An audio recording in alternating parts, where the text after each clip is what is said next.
That really only took me, like, what, 2 hours?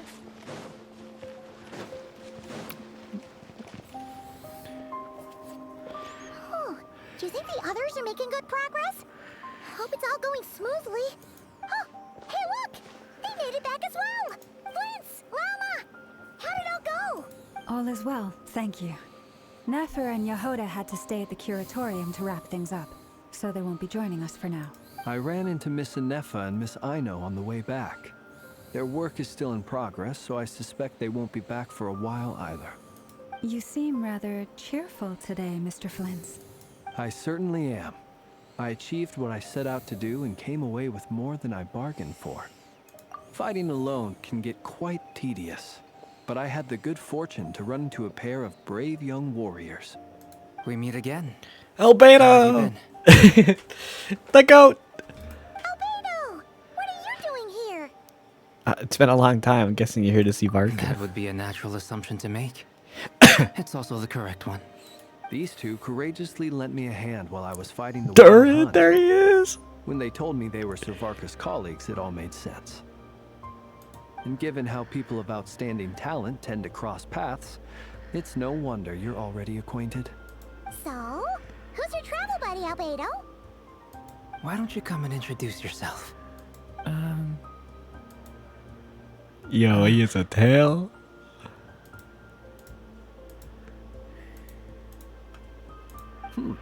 A gentleman of few words, I see, and a rather stern countenance. I presumed you were acquainted with him. Is that not the case? Dude, he's so cute! Look at a cutie. Wait, those horns you must be. It's nice to meet you. Again. We've technically met before. Wait a sec! You're Minnie Durin! That's right. It's me. I'm glad to see you again. By the way, he says it's okay if you drop the mini. Yeah, I'm not as mini as I used to be. Interesting, isn't it? The first step towards blending into human society appears to be reflecting on whether one's name really reflects who they are. Wow! You look so different! In a good way, of course. It's great to see you looking so healthy. Dude, he looks so good. Oh my. Thank you, Paimon. And although you're as mini as ever, I understand that diminutives don't always convey endearment. I'll be sure to simply call you Paimon as a sign of my great respect for you. Wow! You're such a smooth talker now. Paimon could get used to this. From now on, you may refer to her as your esteemed guide, Paimon. Little Paimon is pretty tight. Personally, I think our little Paimon is the perfect size. When people call her Little Paimon, it's just because she's so adorable that they can't help themselves. If that's not a sign of endearment, what is? You're absolutely right, Miss Lauma. My brother still has a long road ahead of him when it comes to understanding human relationships. Anyway, speaking of long journeys, didn't Columbina, leave with you? How come she isn't back yet? She's been catching up with old friends. Wouldn't be surprised if she stopped for a cup of tea or 10 on the way back. Uh-oh. People are talking about me. Hope it's nothing negative.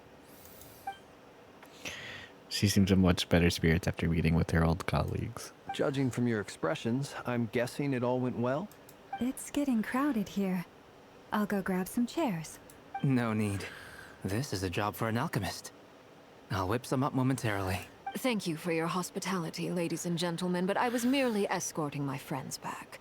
I'll be meeting Sandrone shortly, as we still have some things to discuss. It's been a pleasure, everyone. But this is where I'll say goodbye. We really appreciate your help. Thanks for standing by us. Oh, come on. Spare the formalities.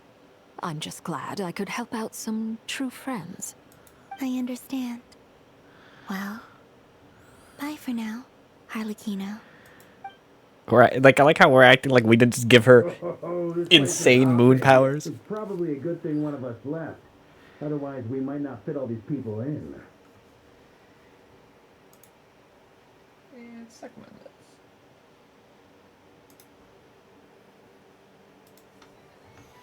Are you saying we're about to run out of chairs? As a matter of fact, I am. Come on in and see for yourself. An elegy for faded moonlight.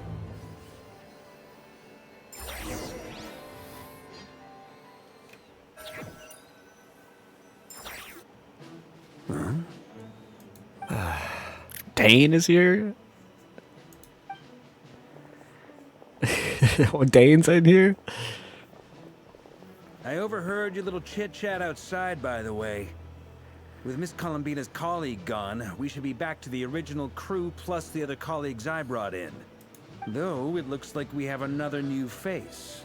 Someone else managed to rope in a colleague too? Sorry, he's probably here for us. Frankly, you and Paimon are the only people I know here. This here is Deansliff, colleague of Tibet's greatest guide, Paimon, and greatest adventurer, the Traveler. Well, not exactly colleagues, more sort of friends. When someone else jumps in to do the announcing, you know you're speaking to someone important. Let's hear what he has to say. Note to self. Once Paimon knows your name, the rest of the world will soon follow. When he comes looking for us, it's usually something important. Paimon's guessing you've heard about the Wild Hunt, then. From the looks of it, you're about to hold a meeting. If I were to say that the Wild Hunt is our mutual enemy, would that earn me a seat at the table? As the saying goes, the enemy of my enemy is my friend. Mr. Dainsliff, there's a seat with your name on it. Though, I can't promise the same for everyone else. Hey, Albedo, think you can rustle up a couple more chairs? After all this time apart, Grandmaster Varka's first order is to rustle up a couple more chairs. I've missed this. Is he being sarcastic? Hey, he's your brother. Why are you asking us? I've still got a lot to learn about the nuances of human conversation. Trying to decipher Albedo's way of speaking has been like jumping in at the deep end. Oh, good point. Paimon gets you now. Don't sweat it. There are people who go their whole lives without getting the hang of it. You're ahead of the game already. Look at you, Paimon, expert in the art of encouragement. He's crying. I wonder what's taking Nefer so long. Perhaps you should go and check in with her. If anyone can hurry her along, it's you. I just got back from the curatorium. Besides, aren't you curious to see what's taking her so long? Miss Nefer doesn't strike me as the type to share secrets. And since gathering intel is her specialty, I'm guessing she'd prefer to keep her methods confidential. Under such circumstances, would it not be tactless for me to impose? Oh, but it's fine for me to impose. What can I say? You have an unrivaled ability to garner people's affection, Miss Moonchanter. Besides, you have far more in common with her Daisy, than I do. he's getting her. All right then. Impressive. She barely fought back at all. I admire your powers of persuasion, my friend. As I'm sure Miss Lauma will realize soon enough, the trick in life is to always pitch in with other people's responsibilities so that you can be selective with your own. Another trick is to simply hide in the background. Spoken like a true sage. Anyway, looks like we've got some time to kill before the meeting. Let's take a little breather, folks. And feel free to chat amongst yourselves. We'll get down to business once the other two arrive. Chat with everyone.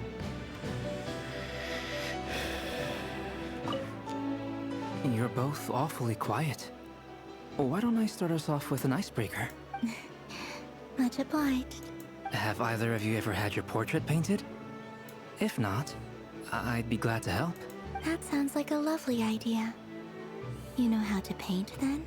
I dabble occasionally. He's an excellent painter. Tables, chairs, people, dragons, you name it. He'll paint it for you. I'm flattered. If I ever get the chance, I'd like to give it a try myself. I'll bear that in mind.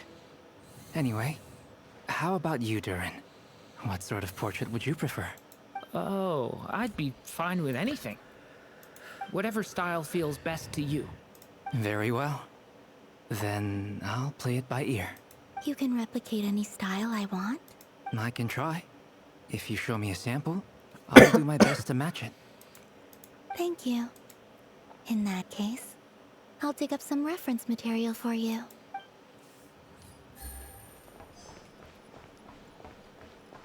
Dane, my man, what are you doing Is here? there something you'd like to say to me? Yeah!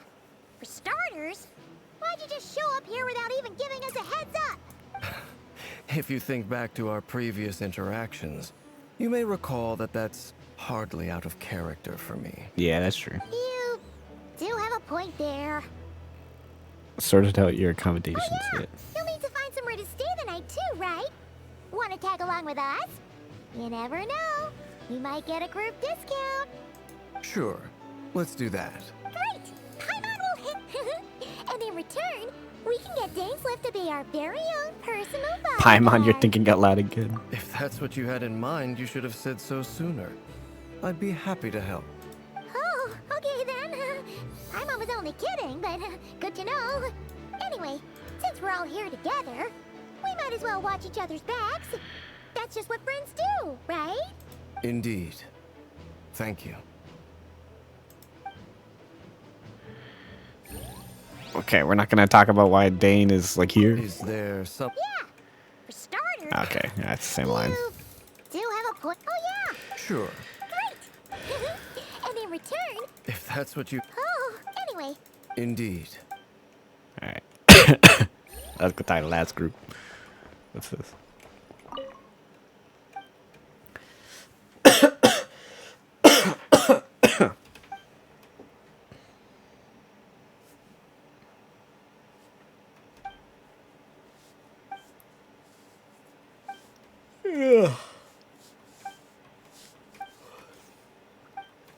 Alright.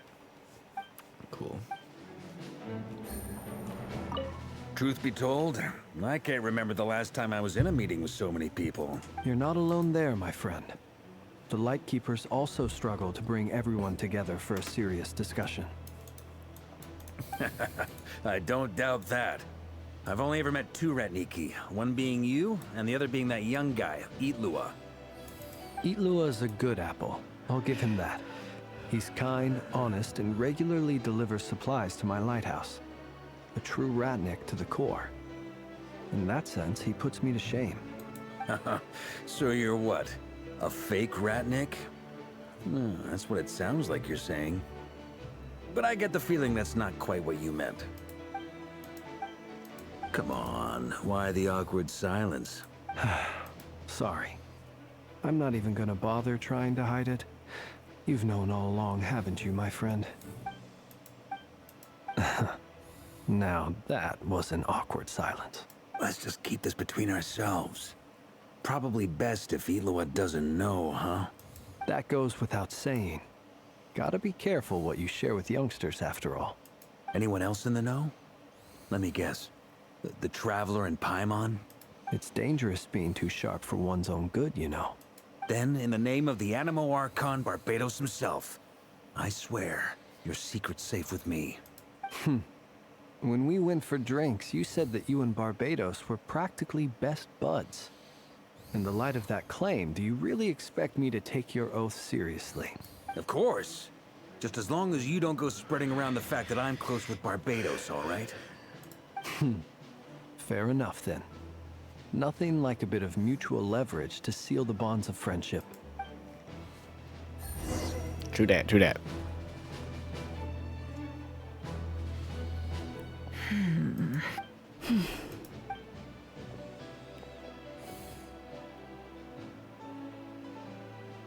Ah, Miss Nefer. You made it after all. But what about Yehoda? I'm here to give you an update on how things are going on our end. Once this is over, I'll be heading straight back to continue my work. I left Yehoda back at the Curatorium to watch over things while I'm gone. So much for just this once. Shh! Not so loud! We're on a roll here. What if she remembers and suddenly decides to back out? Did Did you say something, Mr. Varka? Huh? I didn't say anything. Right, Flints? Must have been a frog. They get so noisy around here at nighttime. Don't tell Milk It's like that. they're She'll putting fucking on a collect that concert bitch. in the background. Anyway, before we begin, there's a few introductions to make. Let me start by saying that it's an honor to be speaking before so many distinguished colleagues and collaborators. First up, we have Miss Lauma. As Moon Chanter, she's the leader of the Frost Moon Scions, a local religious community in Krai. Then there's Miss Nefer, boss of the Curatorium of Secrets, an intel gatherer extraordinaire. Nefer is leading the investigation into Rerir's background, assisted by Yehoda and Lauma. From the little I've heard, they're making some great progress. Over here, we have Mr. Flintz, a ratnik and guardian of the abandoned lighthouse. In our last operation, he courageously distracted the Wild Hunt to buy time for the rest of us. For those of you who've never met, this is Mr. Albedo, a renowned alchemist and captain of the Knights of Favonius investigation team. By his side is a new face for us all, myself included, Mr. Durin, who's come to lend his aid. Next up, we have the Moon Maiden and former Fatui Harbinger, Miss Columbina. Then we have the Traveler, who's earned more titles than I could possibly hope to list out, so I'll spare you the rundown. And Paimon, the ultimate travel companion and quite possibly the best guide in all of Tevat. Whoa! That's a lot of people! Great turnout! Miss Nefer, it looks like you might have another job coming your way, so, congratulations on the booming business, I guess. You think I haven't got enough on my hands as it is? Who's looking for me now? That would be me, Miss Nefer. I have a commission for you. And you are? Who I am doesn't matter right now. What does matter is that I'd like you to gather more intelligence about the Rerir of Solnari. Well, it's not as if we never take on anonymous commissions, but in your case, I'll have to decline. I'm gonna take a wild guess and say your job's probably more hassle than it's worth. Something about you seems like bad news. It's my eyes, isn't it? Conrian, I assume. And what's with the mask? Are you trying to hide your identity? In any case, the fact that you're even still alive raises an awful lot of questions for me. My name is Dainsleif. And yes, I am from Conria. As I'm sure you're aware, the Rerir of Solnari's real name is Rerir. He was once an acquaintance of mine. Really? Then you must have been quite an influential figure yourself. You flatter me, but none of that matters anymore. My point was simply to clarify why I have asked Miss Nefer to investigate Rerir's background. So you're both from Conria, and it sounds like you used to be friends. What am I missing here? Surely you already know how he became one of the Five Sinners. I'll tell you everything I know. The history of Conria, the names and identities of the Five Sinners. I remember it all like it was yesterday. I have never spoken openly of this before. But the truth was exactly as people say. The Five Sinners were each driven by their own desires, and it was by playing upon these that the Abyss tempted them to their fall, tearing Conria apart in the process.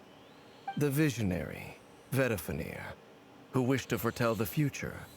The wise, Haroptatir, who sought limitless knowledge. Gold, Rhindaughter, who desired to create life. The foul, Sertologi, who pursued supreme strength. And last, but not least, Rerir of Solnari, Rerir, Ravager of the Moon. Of the five, Rerir is the only one who remains a mystery to me. He never harbored grand ambitions. So what changed in the space of a single night?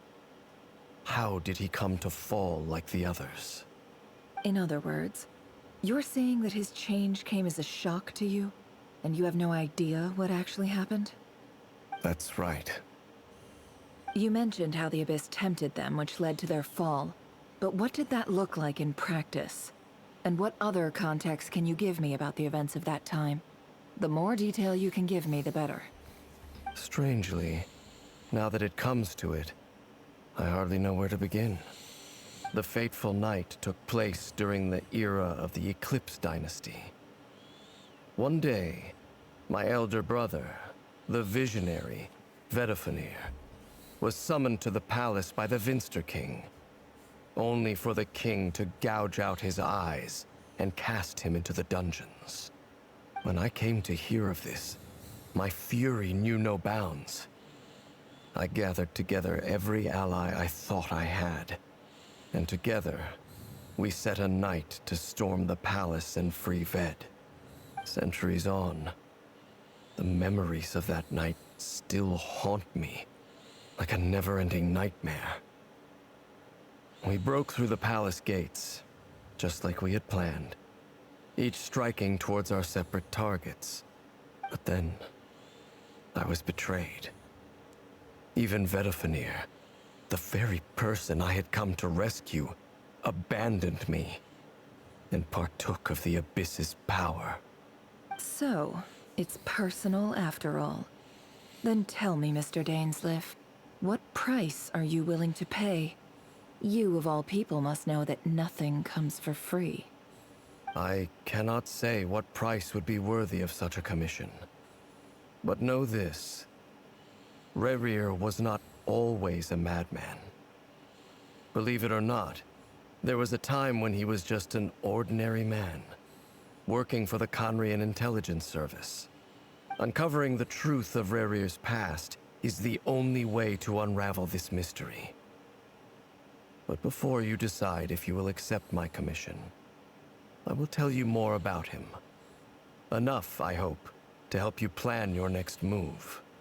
Sounds pretty good to me. Feels like we just flagged down a random passerby, only to discover he's actually a master strategist. Must who be all has a the good sword to karma settle we're with our building. enemy. Who knew having a Conrian friend would come in handy? Can I borrow your halo? It could be useful in the lighthouse. Hey, enough with the wisecracks. Besides, isn't that lamp of yours bright enough already? Relax. It was meant to be a compliment. If that was a little over the top for your liking, I'll make sure to tone it down next time. I'll give your proposal some serious thought, Mr. Dainsleif. Let's speak in private once the meeting is over. Before that, there's a few things I'd like to share. Okay. You recount the knave and how the innocent wounds are retrieved. You make it clear that the knave chose to help you out of her own accord, then conclude by reporting how the hearts of the three moons are finally in you. Now that we've united the hearts of the three moons, your power should be greatly enhanced. But it seems like that hasn't happened yet. I believe it will take a little longer. You've done so much for me, so I want to be completely honest with you all. Even though I'm doing a lot better now, the truth is, my recovery will likely be an ongoing process. From the moment I was born, my power has been slowly ebbing away. And that is because Tevat has never accepted me. Even with the moons united as one, it seems my rejection cannot be undone. So far, I have yet to find a solution. It may turn out to be a problem that will plague me until the day I finally leave this place behind. Even so, I will do everything in my power to help you drive out the Rerir of Solnari. As Arlecchino put it, this is not about chasing the spoils of victory. It's just a gesture of heartfelt gratitude. Kutar. She seems a lot more energetic and positive than she did when we first met. Defeating the Rerir of Solnari will be no easy task. While my strength slowly recovers, we'll also need to gather more intel. Naturally. We should take all the help we can get if we hope to defeat him. We've considered several viable plans now, but our choice hinges on the answers to a few key questions. Is it even possible to kill Rerir?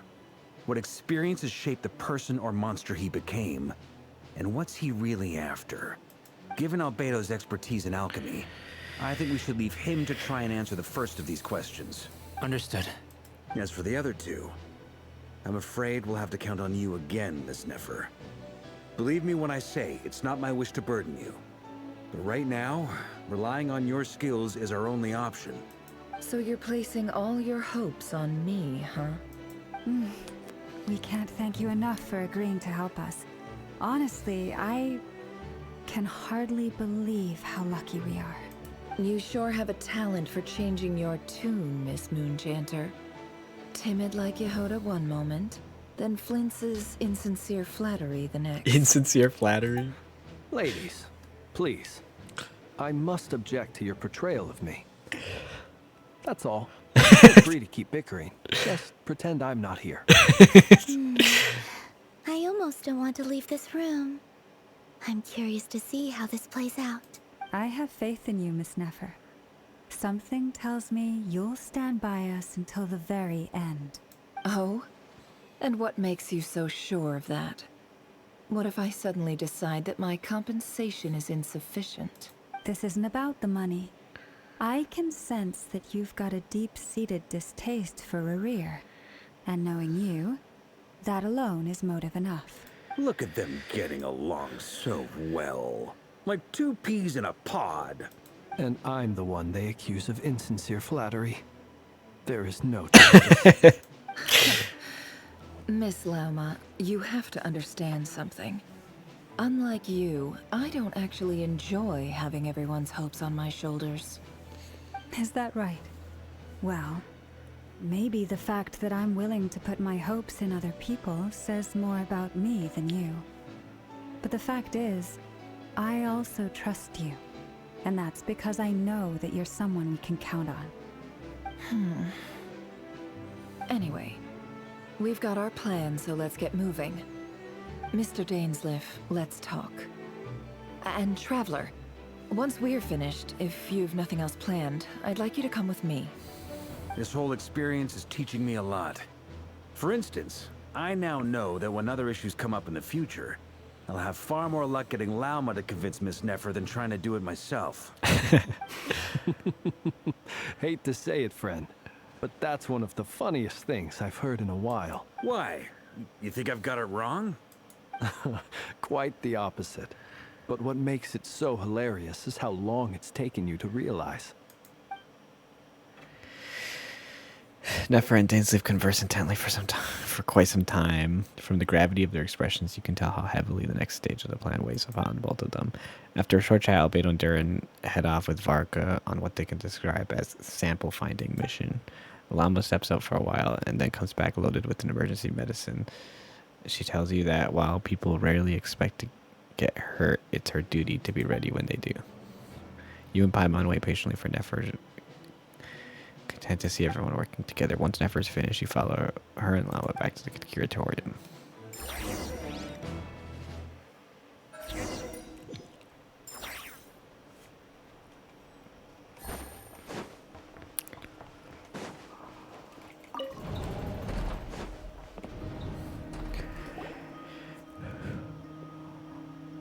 Thank you for waiting. It's okay. We actually used the time to help Dainsleif get a room at the hotel. That's very considerate of you. Now, I trust you share my curiosity about Rerir's past. You seem fairly familiar with Mr. Dainsleif already. That's right, we've known each other for quite some time now. We spoke at some length after the meeting. He was the one who suggested I should invite you to join this operation. He feels confident that these secrets will be safe with you. Dane has a lot of faith in us, that's for sure. Likewise. I appreciate that you got right on board without interrogating me about why I invited you. It shows that you trust me to explain everything in due course. Why? You don't have to explain, I just trust you. That's because we know what you're capable of. We appreciate you too, Nefer. You might have been forced to help in the beginning, but this time, it was your choice. That's one way to put it. Another is this, that once a decision's been made, it's set in stone. After that, my only goal is to see it through. Alright, so here's how it is. I'm going to access Rerir's thoughts again using my confidential method. Now, I'm sure you've seen things like this before on your travels, so you're surely well aware of how dangerous it can be. The reason I've gathered you all here is to ensure my safety during the proceedings. I plan for us to enter the fragment of his consciousness together, and once inside, I will focus on searching for information. Think of this as a diving expedition into someone's brain. If I'm the diver, you are my safety equipment, tasked with keeping me alive while I'm under the surface. Once the ceremony begins, we will all be spying on privileged information. But in the interests of safety, you must remain absolutely silent at all times. We will discuss our observations after the ceremony has concluded. Lastly, any individuals of a weaker constitution are advised not to partake in the ceremony. In any case...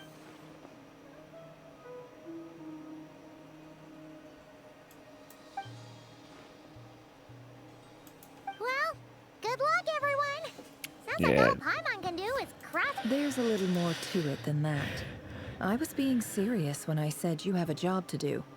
While the rest of us are inside Rerir's mind, it's imperative that we have a team member on the outside. In the event that something goes wrong, you will be our first responder. I don't anticipate any issues, but the extra level of safety will be greatly appreciated. I second that. This is a dangerous operation here, and you're our whole rescue team. That's pretty much the most important job in the crew. So, Paimon's like the lifeguard? Yeah, that makes sense. All right, got it. Good. Please, take a seat. We'll get started momentarily.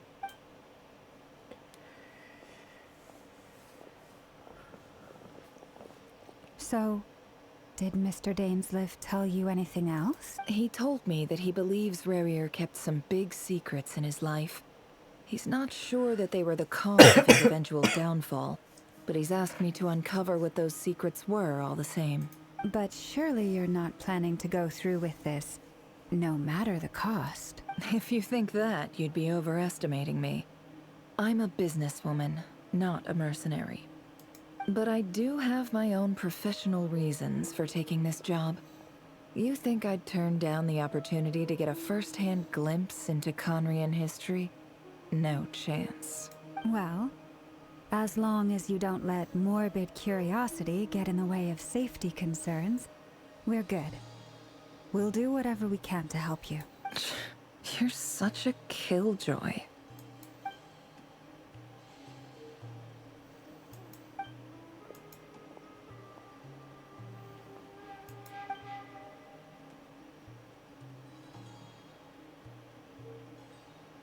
All right, I'm good to go.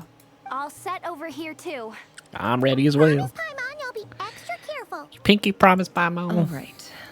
Let your whole body relax. We're about to begin. Close your eyes.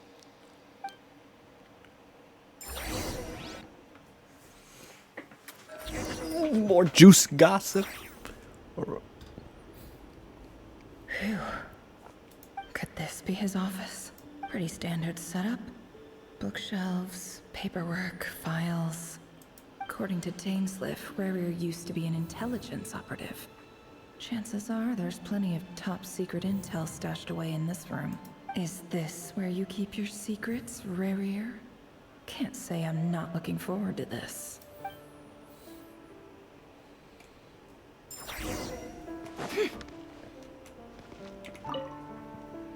A file tucked inside a folder. The title reads, Dear Breakfast Shop Owner. It's a list of names, but at this stage I have no idea who any of them even are.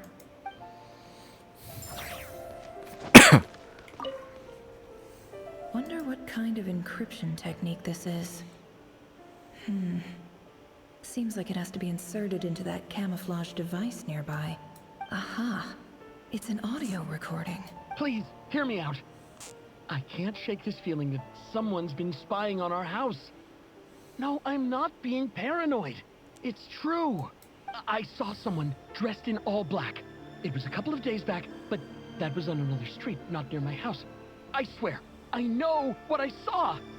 There's a note in the margin. Surveillance of the Runfather residence has concluded. We apprehended the target and filed the mission report last night. Could the voice in the recording belong to one of Rerir's targets?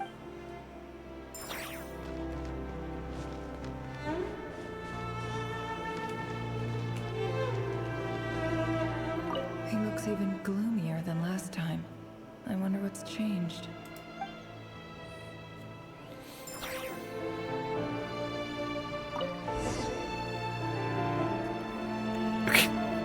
Okay. Today's files are in. Time to wade through them, just like usual.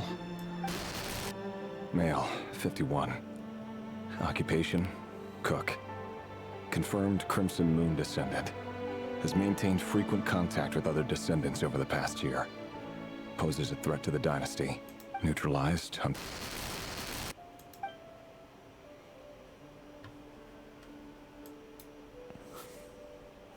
This one should be archived under purged targets.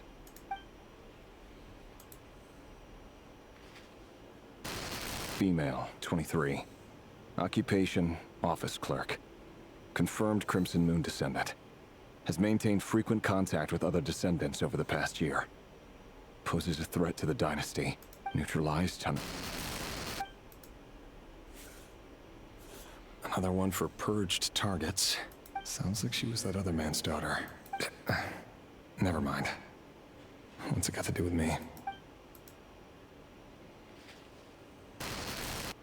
Male, 40. Occupation, teacher. Confirmed Crimson Moon descendant. Has been observed making contact with other descendants during the past year. Neutralized on... Just another nobody for the archive. Come to think of it, I remember surveilling this man. A case like his never would have been considered a priority in the past. Huh. He barely even interacted with other Crimson Moon descendants. Female, 16. Occupation, none. Orphan and confirmed Crimson Moon descendant. Has been observed making contact with other descendants during the past year. Poses a threat to the dynasty. Neutralized on... Damn, we killing kids out here. Filed. I have no recollection of this girl. None whatsoever. She doesn't seem to be anyone important, but then again, how many of them really are? Female, 13. Damn. Occupation, 13-year-old. none. Orphan and confirmed Crimson Moon descendant. Has been observed making contact with other descendants during the past year. Poses a threat to the dynasty. Neutralized on... Filed.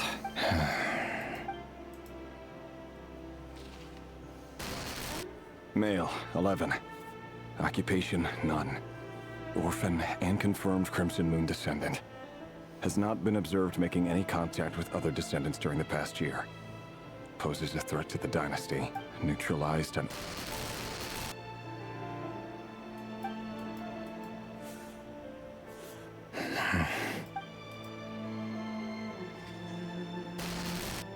Male. 6. Damn, Occupation, 6-year-old? none. Orphan and confirmed Crimson Moon descendant. Poses a threat to the dynasty.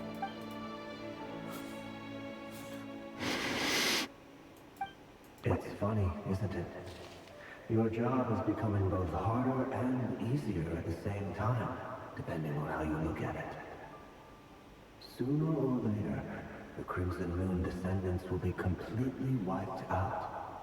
But as their numbers dwindle, they become harder and harder to track down. That's not how it is. Fortunately, however, most of the able-bodied adults have already been taken care of. The remaining weaklings will be increasingly easy to deal with. No! No. My job is to ensure the survival of the Eclipse Dynasty. And the only way to do that is by eliminating any and all potential threats. It's a perfectly legitimate line of work, Every single one of my colleagues can attest to my fairness. And if my friends were aware of the facts, I know they'd back me up too. Assuming, of course, that they were aware of all the facts.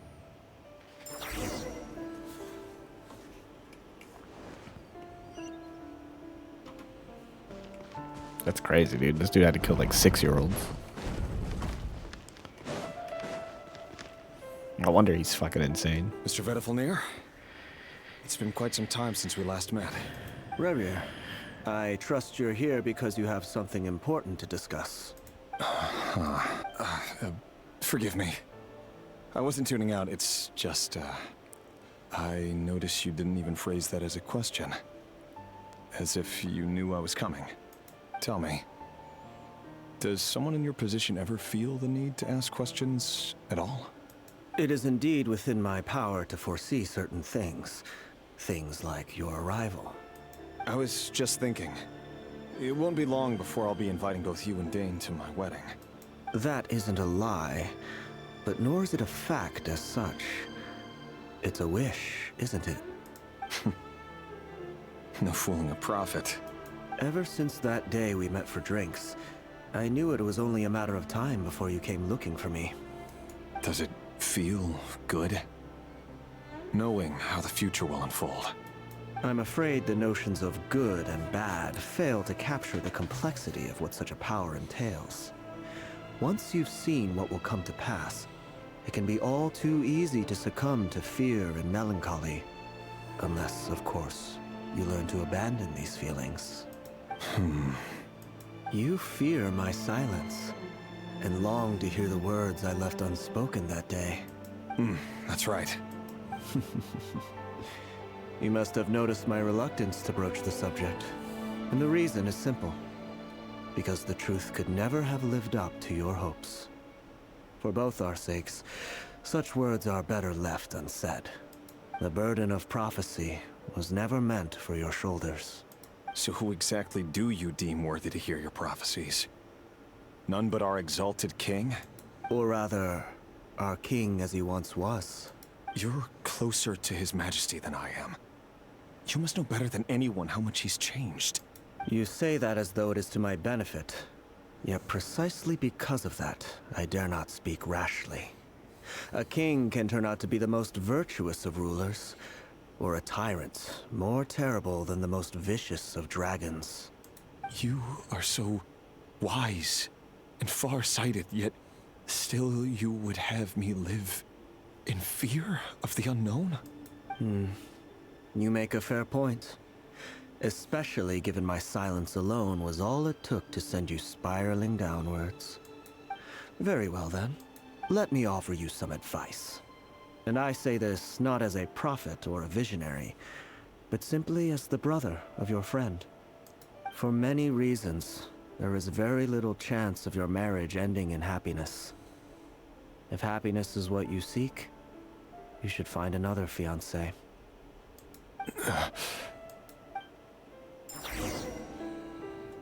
Hold on. There's that same black fog again. Could this memory belong to Thelindis? Guess I'd better tread carefully. Wait. Hear me out. This time we finally got a clear look at his face and learned his true identity. His name is Rerir, and he claims to be one of the king's guards. What did you say? A cruel irony, isn't it? The man you're set to marry leads a double life as a brutal executioner. Why are you telling me all of this now? Simple. It's because I want you to kill him.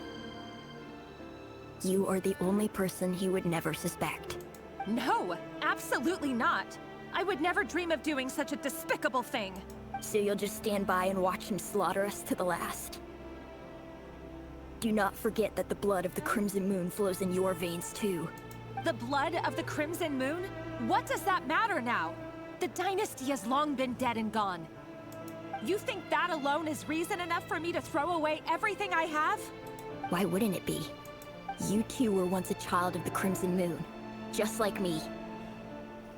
Don't tell me you've never felt so much as a flicker of fury for the way we were trampled into the dust. As long as you promise to abandon this pipe dream of restoring your dynasty, I can try to persuade him. Or have him persuade the Vinster King. Persuade the Vinster King? Do you even know why he's so obsessed with hunting us down? Why he keeps trying to force us to hand over our secrets? Over and over again? Or why we refuse to give up on restoring the dynasty? The Vinster King. A blind fool. His eyes clouded by powers from beyond this world. A petty little man with a miser's heart. And he dares to sit upon the throne? Mark my words.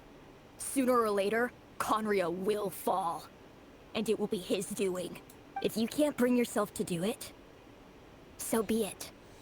Just you watch. It won't be long before calamity descends upon us all. The Rerir of Solnari. That really is quite a secret you've been keeping from me, Rerir. But who am I to talk? Am I really any better? I've kept my own past a secret this whole time too. Love should be built on honesty. But ours was born from lies. And is it really so wrong to hide things that would only make life harder? If we don't cover up the parts that no one else should see, how can we go on pretending to be normal? Vedifulnir must have known all this.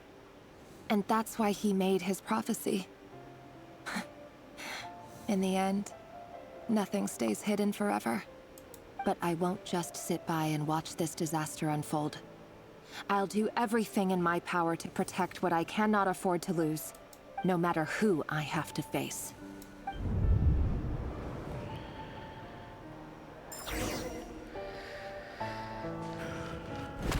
Huh? Was that Rerir who just walked past the window? Doesn't it give you the chills that he still takes the same road to work every day? As if nothing ever happened. Those people at the deli. Enough already. They're clearly pretty taken by their own disguises, so just smile and play along. Pull the rug from under beasts like that, and you risk having your throat torn out. Deli? Oh. They're talking about those people from the opposition. Right. I'd almost forgotten I used to run a deli. People of no consequence always vanish so easily. And no one even remembers them.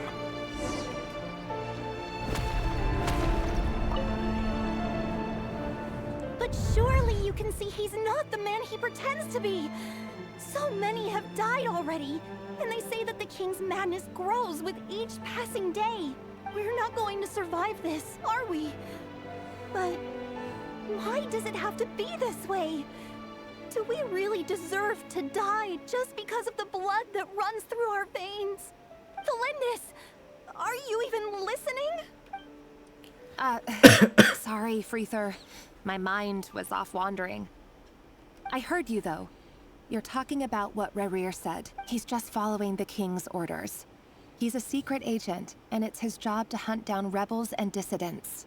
By the time you first met him, he'd already taken lives. Maybe he was using you from the very beginning. No. Rerir has no idea I have anything to do with the Crimson Moon. My family are only distant relatives of the main lineage, and besides, my eyes are perfectly ordinary. Truth be told, apart from my teacher, pretty much no one knows I have any connection to any of it. It's been a long time since my family severed ties.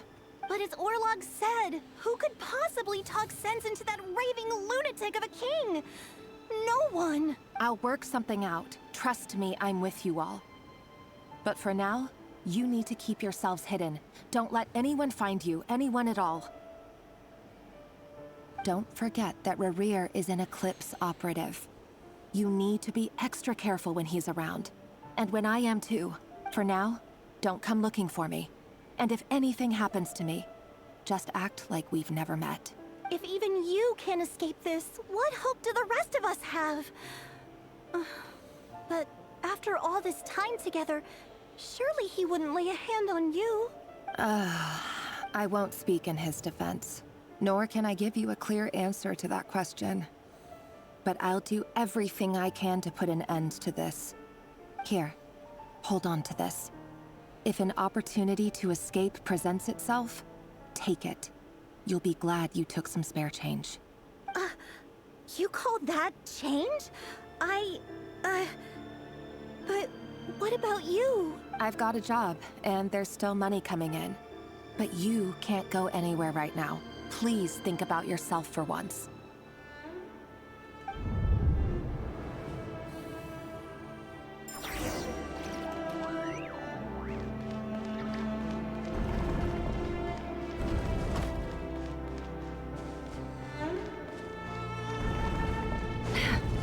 Another day, another round of assassination training. Training ground is just beyond this hidden passageway. When you kill a person, doesn't it bother you when you end up covered in their blood? Why would it? Aren't we all just walking blood bags? But not everyone is accustomed to hunting down others like prey. You've been a hunter for so long now, you seem to have forgotten that most people don't just go around killing one another. Leave me alone.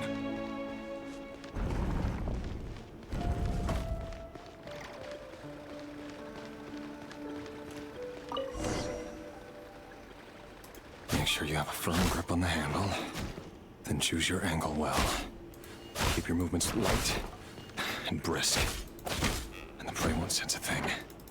I know that. I'll bet no one's ever died a quiet death in your head. I work clean. No traces.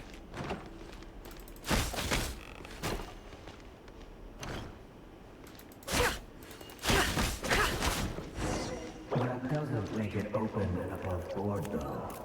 The king just happens to be right now. What if someday he doesn't? That won't happen. He's changed. Ever since he fell into the spell of that power. He was able to take out a handful of the guilty. But now... The ones I dealt with have always been guilty. And I've carried out my work flawlessly.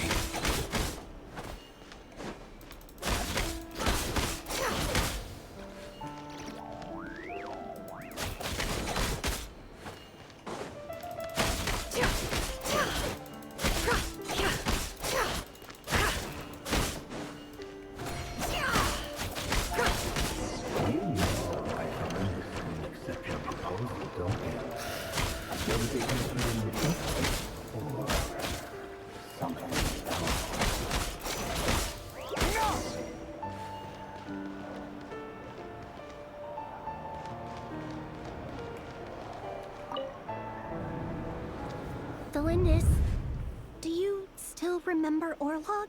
Orlog? The boy who was pretending to sell flowers. You spoke for quite a while, didn't you? Yes, we did. What about him? He was arrested 2 days ago. Chances are he's already dead. He... I just don't get it! After everything he's done, why do you still stand by him? Or does it mean nothing to you that people keep dying? No, that's not... Just hear me out. I need to go now, Delindis. They're looking for us. You take care too. If you ever need a place to hide, come find us.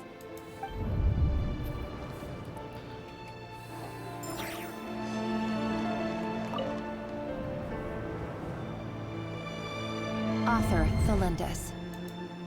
Over the course of this week, the research object was subjected to interference for a total of 47 hours for experimental purposes. The results are as follows. All subjects of observation that were sent inside have now... The situation within is proving more problematic than anticipated. No progress whatsoever. What now? Won't you give me even a glimmer of hope? Things are getting worse by the day. I have to find a way or we'll all be in danger. But I... If all this research comes to nothing, what then? Sooner or later, it'll be my neck on the line. But could he really bring himself to kill me? No. Surely he wouldn't have the heart.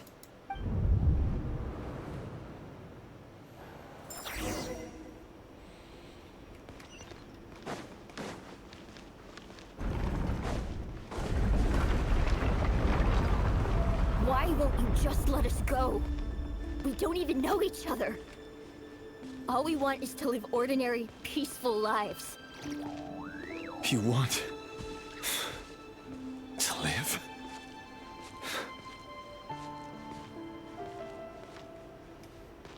Yes. I just want to go on living.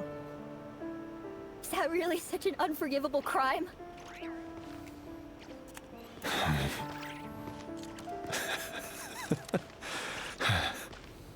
You want to go on living. I want to keep living too. To keep living forever. That's why I have no choice but to continue on the path I'm on.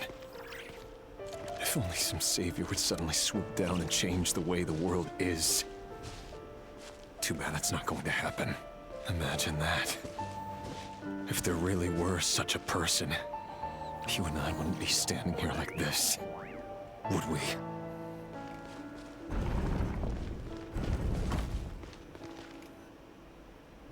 Today's files are in. Time to wade through them just like usual.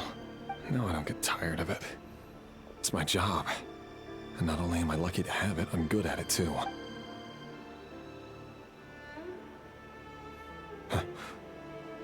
What? Thalindis? No. No. Why? But you bear no mark of the Crimson Moon. How could you possibly have anything to do with them? It cannot be! A diluted bloodline. Carefully concealed. I see it now. You've been living in the shadows just like me. What a fool I've been. Numbing myself with talk of justice. Even imagining my friends would back me up. But in the end, Irminsul. Finster King! How far are you going to take this? From the direct bloodline to secondary offshoots? And then what? Today it's the descendants of the Crimson Moon. Who will it be tomorrow? Will you not rest until everyone down here is dead? No. This cannot go on. This is where it ends.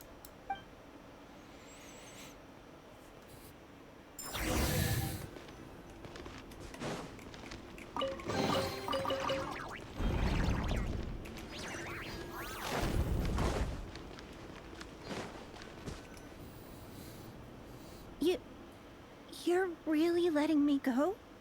I am. As long as you can guarantee that no one will find you. Don't worry, I'll be extra careful. No one will know I was here. But what about you? Me? If you let me go, you won't be able to complete your mission, will you? Good point.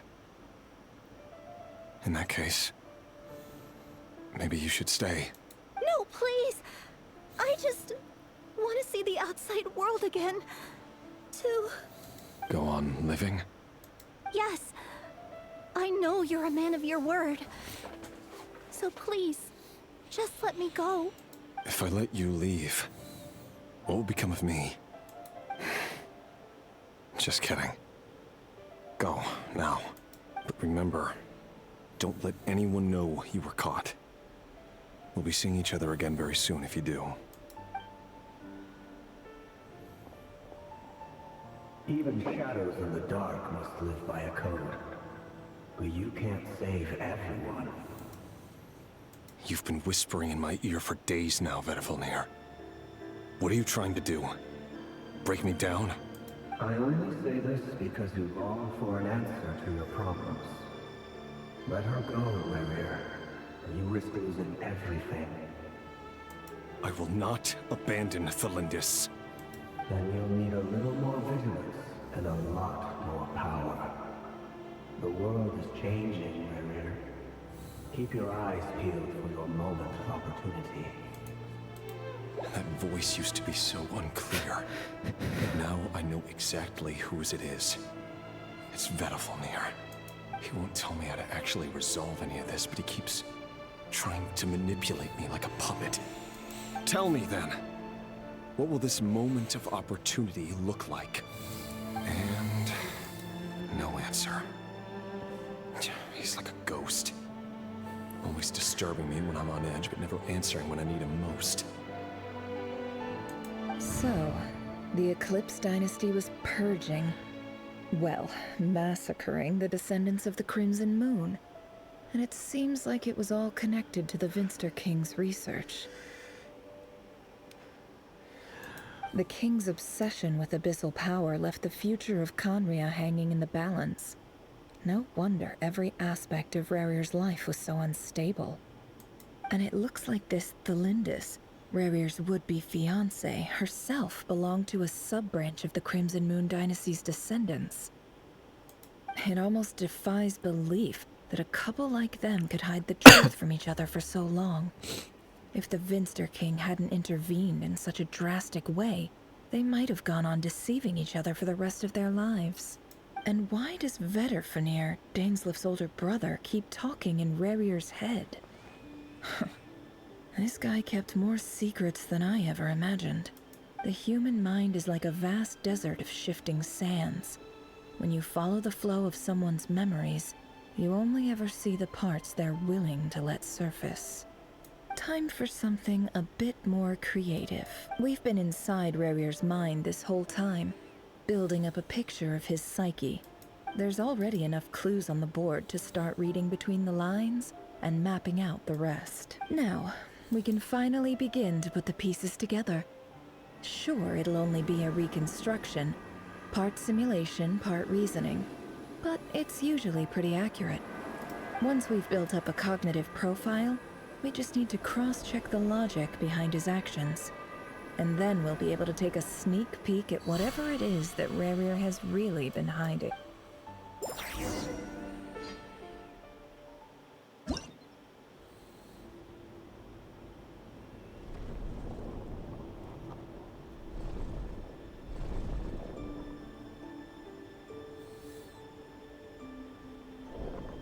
Rerir, are you there?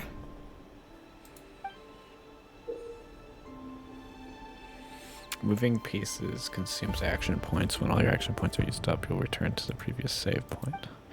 When a piece moves to a square with the marking, you'll gain the corresponding number of action points. Okay.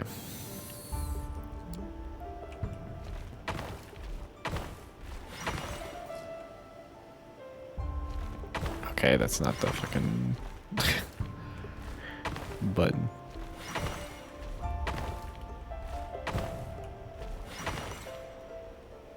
Hey, Rerir!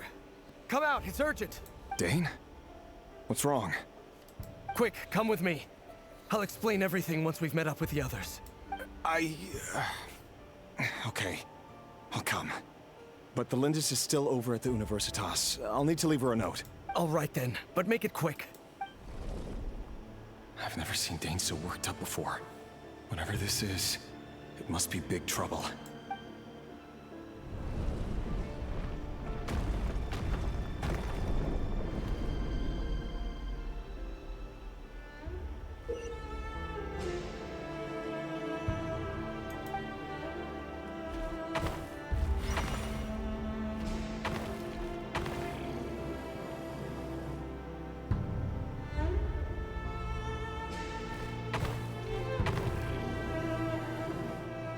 Oh, I might go back.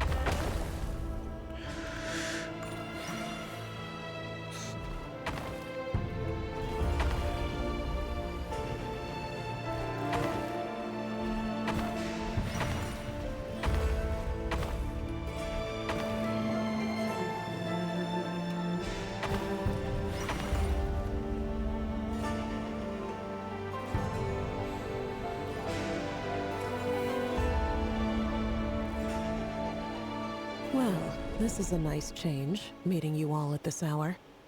When men and women of ambition can speak face to face in broad daylight, I say that's a big step forward for our dear Conria. Don't be ridiculous. We do not fear the day. Why would we seek refuge in the night? You might ask your blade that same question.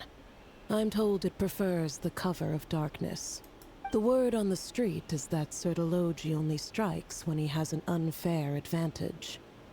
But that is patently false. I see you're missing an arm and a leg. Surely only a fair fight could explain that. If this is your way of offering me replacement limbs, believe me, I'll take them. Oh, we can certainly discuss that. With bioalchemy, anything is possible. Assuming I have your full support in my research. Lunatic. Roptatir, what brings you here? Why, Dainsleif, of course. He invited me. Please, cast aside your apprehensions, Miss Rhindaughter. Whatever the rumors may say, I am but a humble servant of the king, and I can assure you he affords me no greater convenience than he does you. Well, the Universitas Magistrorum won't stop fawning over you, so at least some of the rumors must be true. You're clearly doing well for yourself, so drop the humble servant act. It endears you to no one. You're president of the Universitas Magistrorum, the chief royal mage known as the Wise by royal appointment, and by far the most favored among the 4 pillars of Conria. Vice President Veit doesn't even try to hide his envy when he sees you. My success is the product of hard work and good luck. It's as simple as that. Were the king not such an extremist, I hardly think I would have received a senior post at my age. Of course, no job is without its gripes. Serving a king like ours can be a challenging task, as I'm sure you can imagine. And as for Efterveit, in missing out on the presidency, he's dodged a mountain of stress. Like everything else in life, it comes with pros and cons. You're all here. I apologize for the short notice, but it was an emergency.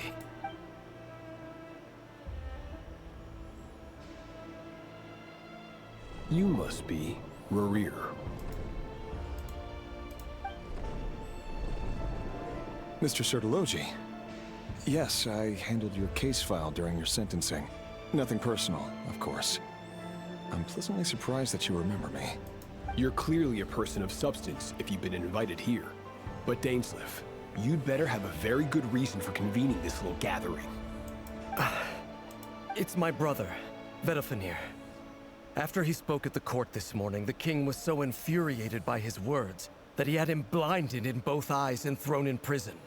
Vedofenir in prison? Strange. I thought the king trusted him and Horoptatir more than anyone else in the world. Does this mean the king's circle of trust just got even smaller?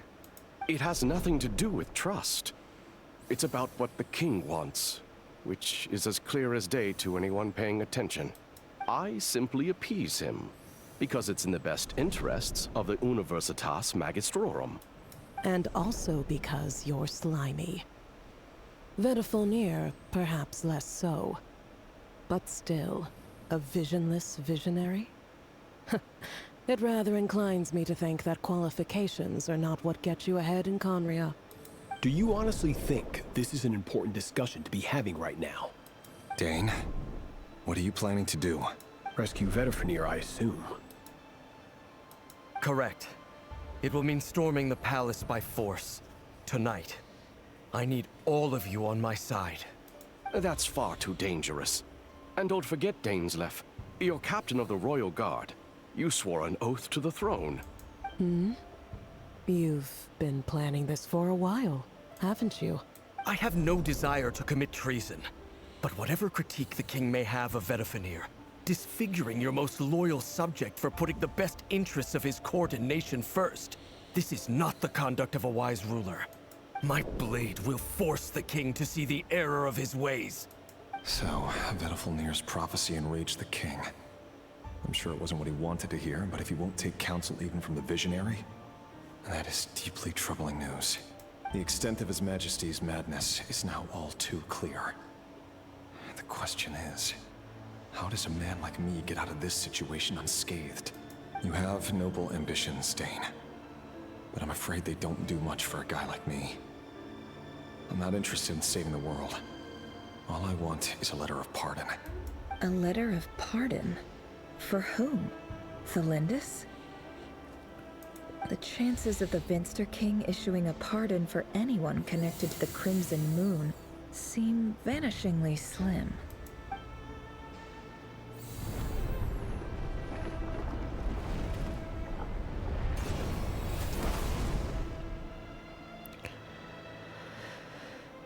This black fog over the board must have some connection to Thelindis.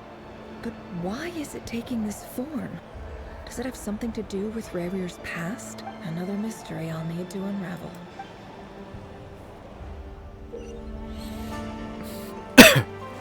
Consume the marked number of action points to defeat your opponent.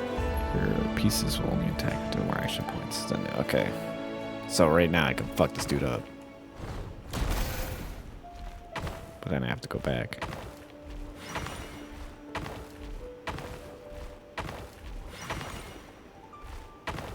What if I have the same amount? Well, not enough. Okay. So go down.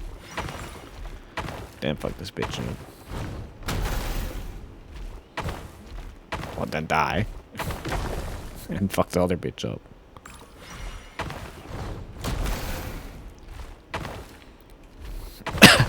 I like how you just disintegrate.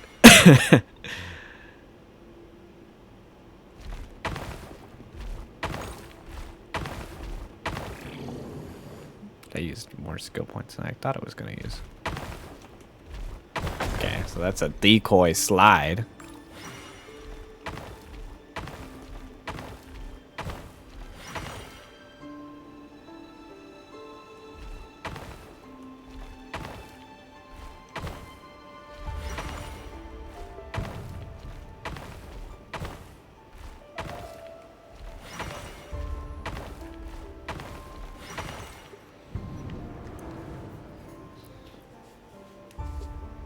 Author Thelindis.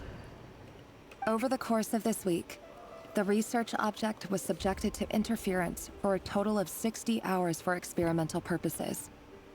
The results are as follows. Research dating back to the Crimson Moon Dynasty has established 2 points regarding moon marrow.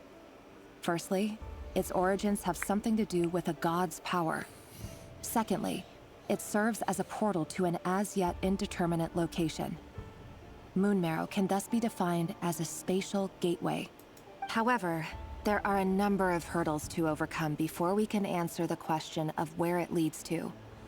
To start with, opening the gateway requires a specific power source, which the relevant literature indicates. An enormous amount of power is then required to keep the gate open. Currently, the total power output of our instruments remains in the single digits. To make matters worse, I am now the only staff member remaining in the Moon Marrow lab. The Universitas Magistrorum recently decided to move most of its personnel into abyssal energy research, which has stymied all Crimson Moon-related projects. This is not a wise move. I have always maintained that placing all our hopes in a single source of power is risky, especially one as poorly understood as this, as well as making ourselves overly reliant on a single resource. We are neglecting other promising technologies. I apologize if this comes across as disrespectful. But as a Moon Marrow researcher, I desperately want to see the world beyond the gateway. If we really made it there one day, what would we find? And how would we go about taming the unknown? My imagination is endlessly fueled by questions such as these. I like how Conrad was like, we're so powerful, we don't need no god. And then they worship the abyss like it's a god, and that's their power from the god.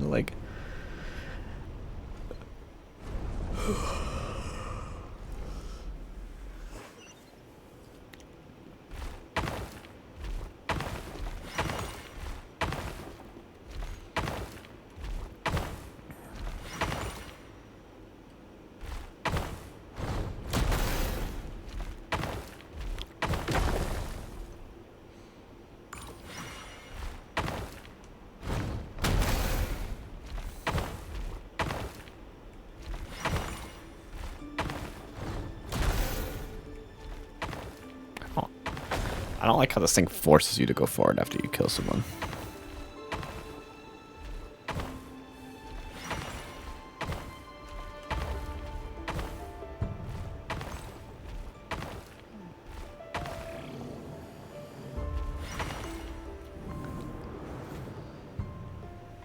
This is for you.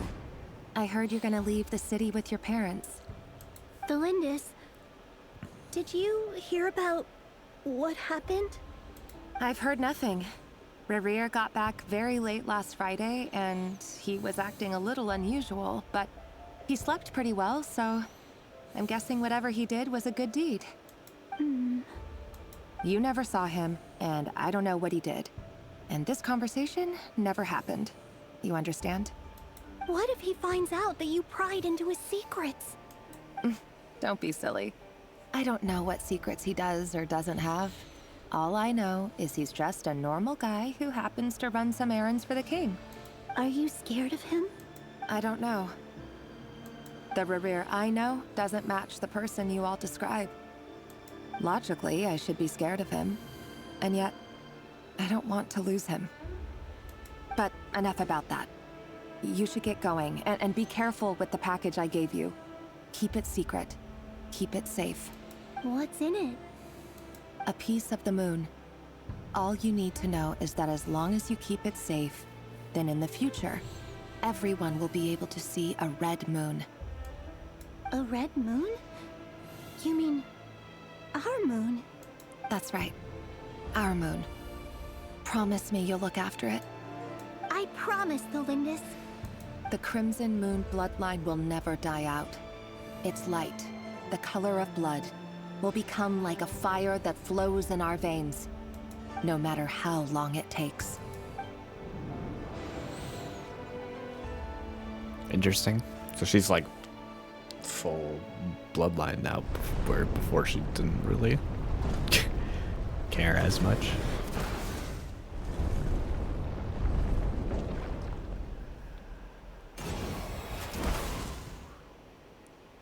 Oh, brother, these guys stink!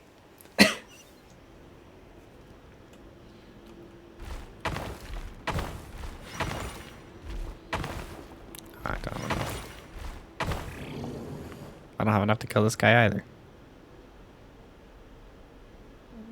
Guy would die.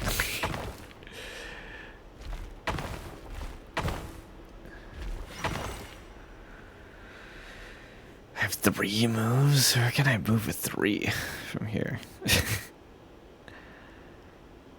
1, 2, 1, 2. Okay, I think this might work. No, I'm gonna die. Alright, Sensei back here. Okay, so it must not be that bad.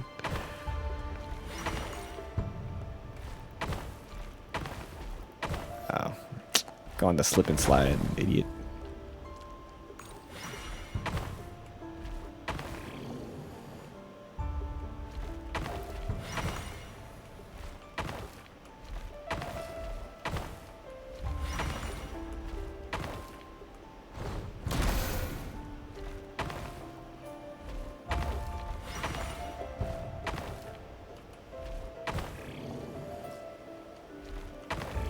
Oh, okay. I might as well just slide into my death. I didn't think that was gonna happen.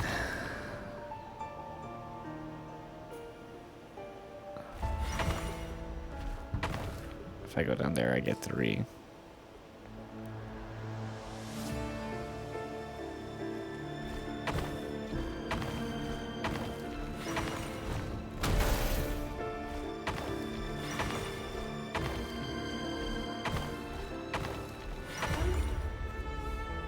Hurry, everyone, and stick to the plan.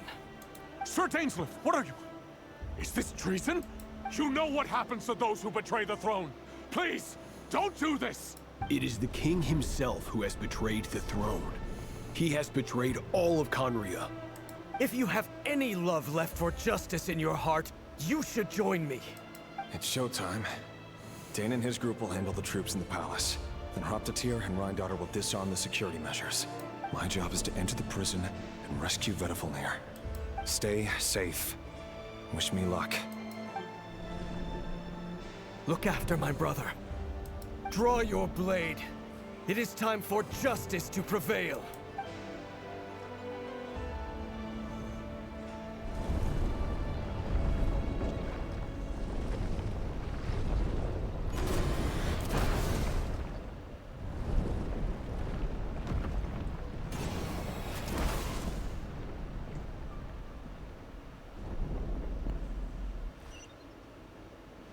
God damn it. I don't want to play anyway in this game mode.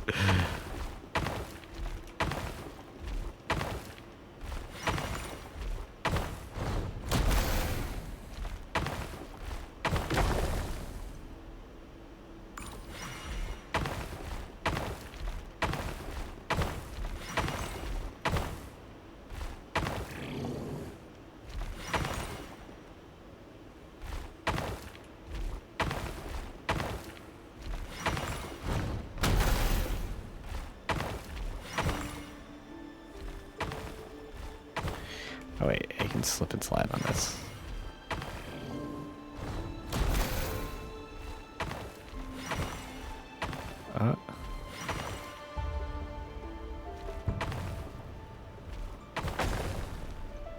Is it gonna respawn me at the 6?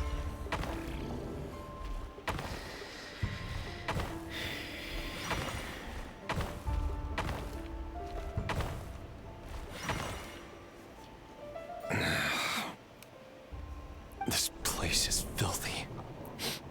And the smell is abominable. Clearly, the king doesn't allow his prisoners a single shred of dignity. This is dire. Found you. Hello, Mr. Vedafulnir. Ah, it's you. Surprised? Oh, wait. I guess surprise isn't an emotion that prophets feel very often. I certainly felt some surprise in the moment when I was blinded. Surprise at the king's sheer ignorance. Surprise at just how unfairly this world responds to words of earnest remonstration. I'm curious. What did you prophesize this time? It wasn't a prophecy. It was a word of warning. Someone had to say it. The king has forsaken all reason in pursuit of his obsessions. I simply told him that if he continues on this path, Khaenri'ah will surely fall. But he didn't listen. Worse still, he stabbed you in both eyes and locked you away. Dane asked for my help. The court is in complete chaos now, but I'm sure you predicted that. Everything is transpiring as I foresaw. Yet I am powerless to change it. Fate is an immutable force. I can but lament as the inevitable unfolds. I do wonder whether giving a man the power to see the future does nothing more for him than slowly crush his spirit. Forgive my curtness, Vedafulnir, but the king did not suddenly turn on you today. His suspicions have been brewing for a long time. You can't have wisdom beyond the reach of your fellow man without attracting his fear and suspicion. There are things the king does not want to see. So, he doesn't want you having visions of them either. He blinded you because he thought this would make the visions stop. He wasn't entirely wrong. I did indeed lose my power to see the future. Right up until... Until what? Just now. I believe I saw something new. Well, tonight could go a lot of different ways. 5 of us banded together to storm the palace, also we could rescue you. This will go down as the most tumultuous day in Khaenri'ah history. I sense hatred in you. But also hope. A desperate hope that with the tyrant deposed, that will be the end of the story. But this is not the end. It is the beginning of a new chapter, in a whole new story. There are many men of honor and courage in this world, Rerir. But you are not one of them. You're not here for justice, are you? You're here for yourself. Is that a dagger? Interesting. Why not the polearm? It was always your weapon of choice. With your abilities, I don't doubt that you were able to recover some of your sight. But I also doubt that you want to make an enemy of me right now. Of course not. We're on the same side, aren't we? We could be. But I need you to be honest with me, Vedafilnir.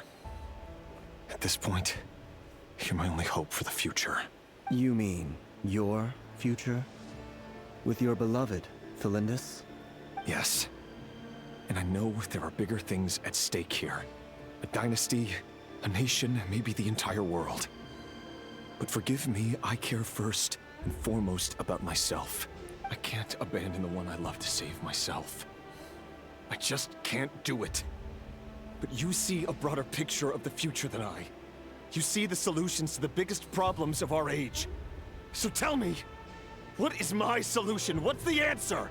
In matters of fate, answers are either right or wrong. What will be and what will not. Maybe you are willing to pay a certain price in the pursuit of happiness, but unfortunately, fate does not negotiate. That is the cruelest thing about fate. It is unmoved by your sacrifices. That can't be true. I know it's your voice that I keep hearing in my head, urging me to see how the world is changing, to seek more power, so I can protect the things I love. You show me disaster, but you won't show me how to avoid it? Why? Why are you doing all this? My voice. In your head.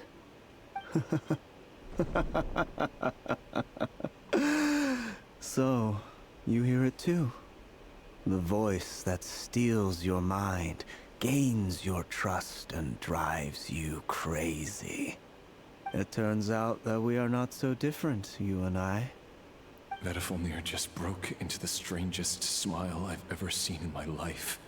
As if he'd discovered some monumental secret. But then he suddenly switched to looking extremely weary. Very well then. My advice to you is as follows. You must persevere.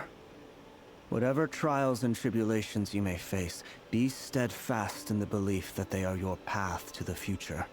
For as long as you live, your story with Felindus shall not come to an end. That is the only chance you have of fighting back against fate. It is up to you whether you believe my words. Regardless, that is all I will say on the matter. I have no right to intervene any further. I will hold you to your word. Thank you for setting me free. In return, I will tell you one more thing that you cannot afford to ignore. Just then, a strange wave of energy rippled through the city. We had no idea what it could mean.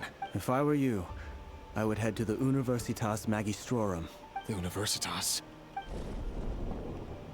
I'm sure we'll be seeing each other again very soon, Rerir. Whatever Vedafilnir said, I didn't catch it.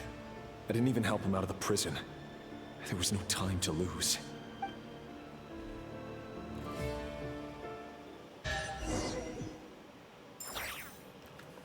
Yo, a chest, let's go.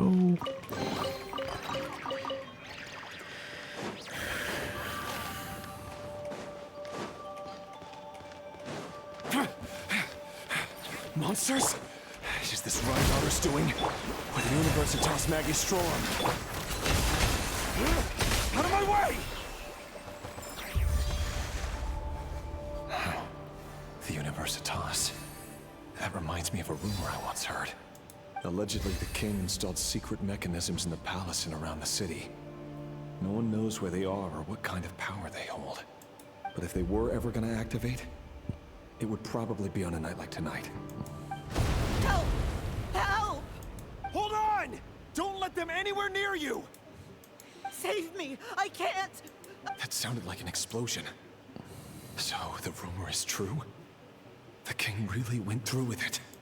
What other means does the king have at his disposal? They must run on power from the Abyss. And given it's a major center of Abyss research, anyone over at the Universitas will be in grave danger.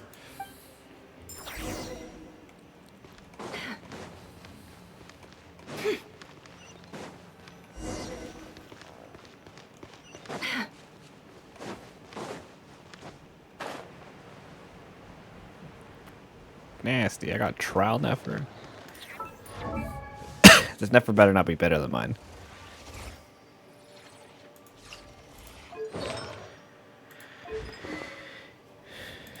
It might be better than mine. Rest and rebuild! Branches of song. Gotcha. Game's up.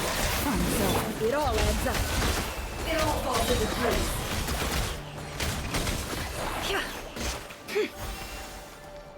Seek within. Covenant of the Deep! Busted.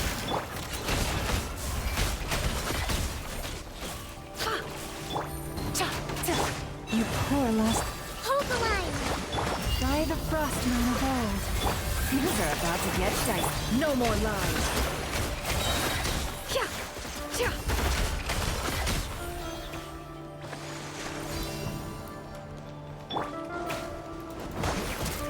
Leave this place.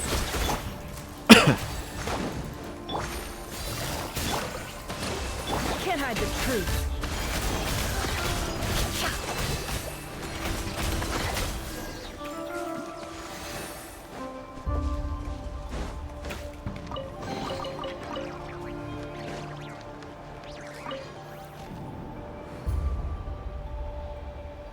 Monsters at the Universitas Magistrorum? Oh no, they're coming. It's no use. The table won't hold out much longer. The weapons. Where are the weapons? Of course. All the lab equipment was upgraded after the inspection last week, but the new weapons haven't been allocated yet. I'm done for. Is anyone there? I need help! Ah! Stay back! Please stay back! Please!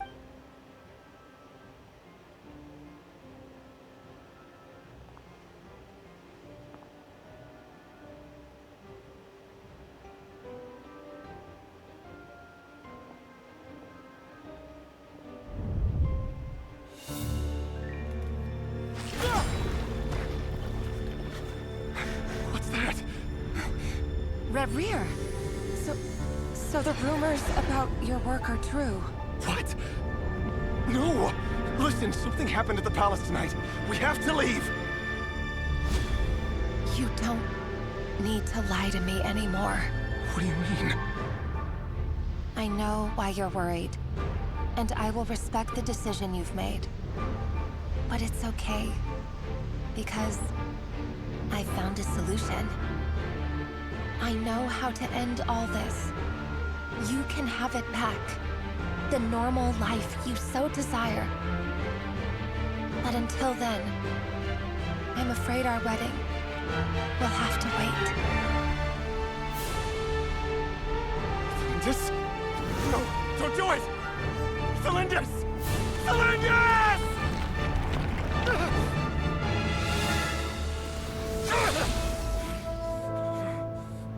I told you, Rerir. Let her go. You will find someone better. No! No, I won't do it! I have to save her! By what means exactly? A lowly pawn. You lack the power and the strength of will. Do you know a way? Tell me! Come to the palace. Join us.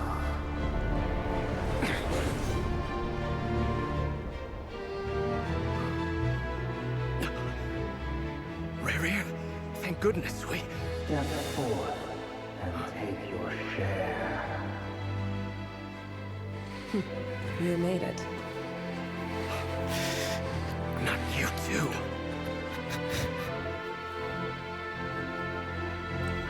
Hatred or grief, despair, desire. We all have our own.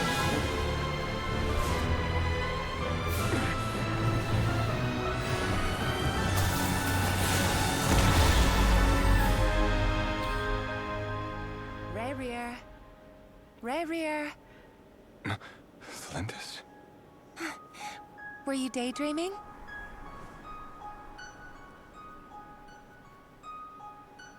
You still remember, Rerir? That question you asked me a couple of weeks ago? Oh. You mean the proposal? Yeah. I'm wondering, where do you think would be a good place to discuss it?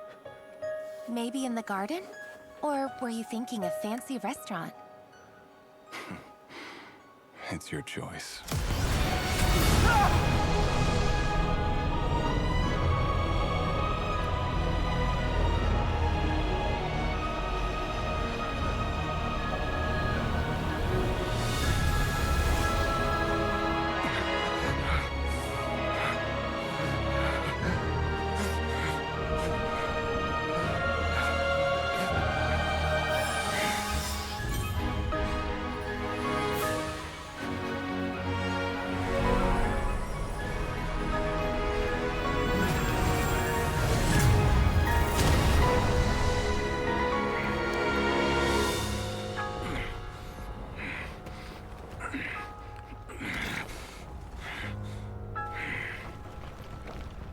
I will find you. And then, you can give me your answer.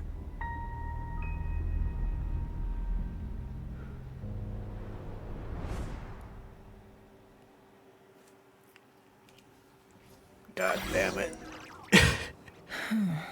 Dude, I'm crying like a baby. So that's how the Raker of Solnari was born. Oh, man. Why do we have to humanize villains? A monster created by circumstance is a monster all the same. Viewing other people's thoughts for too long can get uncomfortable. Right now, I'm feeling a strong sense of loathing. In a nutshell, the story of Conria is what happens when the truth falls by the wayside. Everyone tells little white lies, and before long, you have a huge pack of lies that destroys everything. Phew. Time to get back. His past is filled with sorrow, but the tale of any fallen civilization is one of endless tragedy. Cruel as it may be, that was Conria's fate.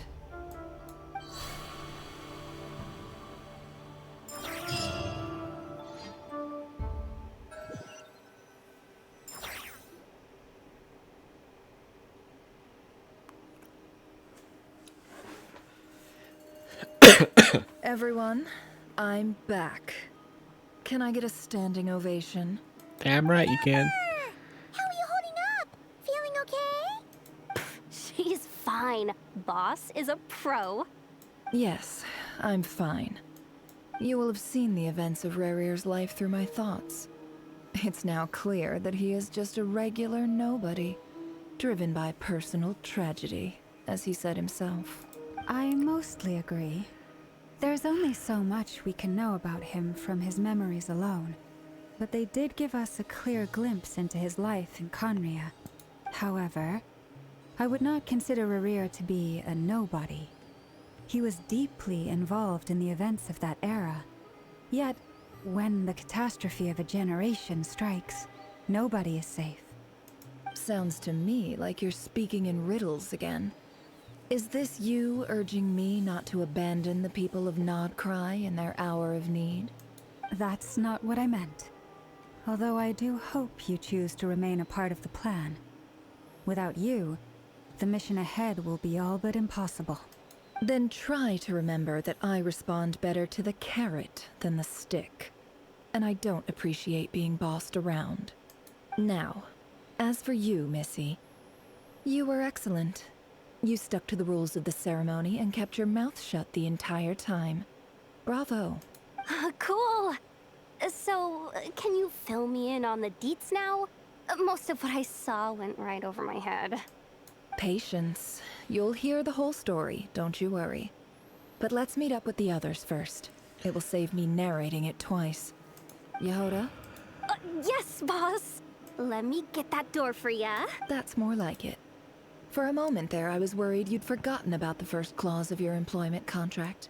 Forgive my curiosity, but what does the first clause say? says I gotta do the annoying stuff that boss is too lazy to do for herself. Like opening the door, pouring the tea, yada yada. Is that right? If something is in the contract, it's because she willingly agreed to it. Rest assured that the Curatorium abides by the very strictest of labor policies. You don't seriously think I'm cruel enough to treat her like my slave? In any case, I've hardly shied away from my share of the work today. Hope I don't catch Flintz and Varka lounging about in their chairs, enjoying a leisurely cup of tea. There's nothing I dislike more than other people enjoying themselves while I'm hard at work.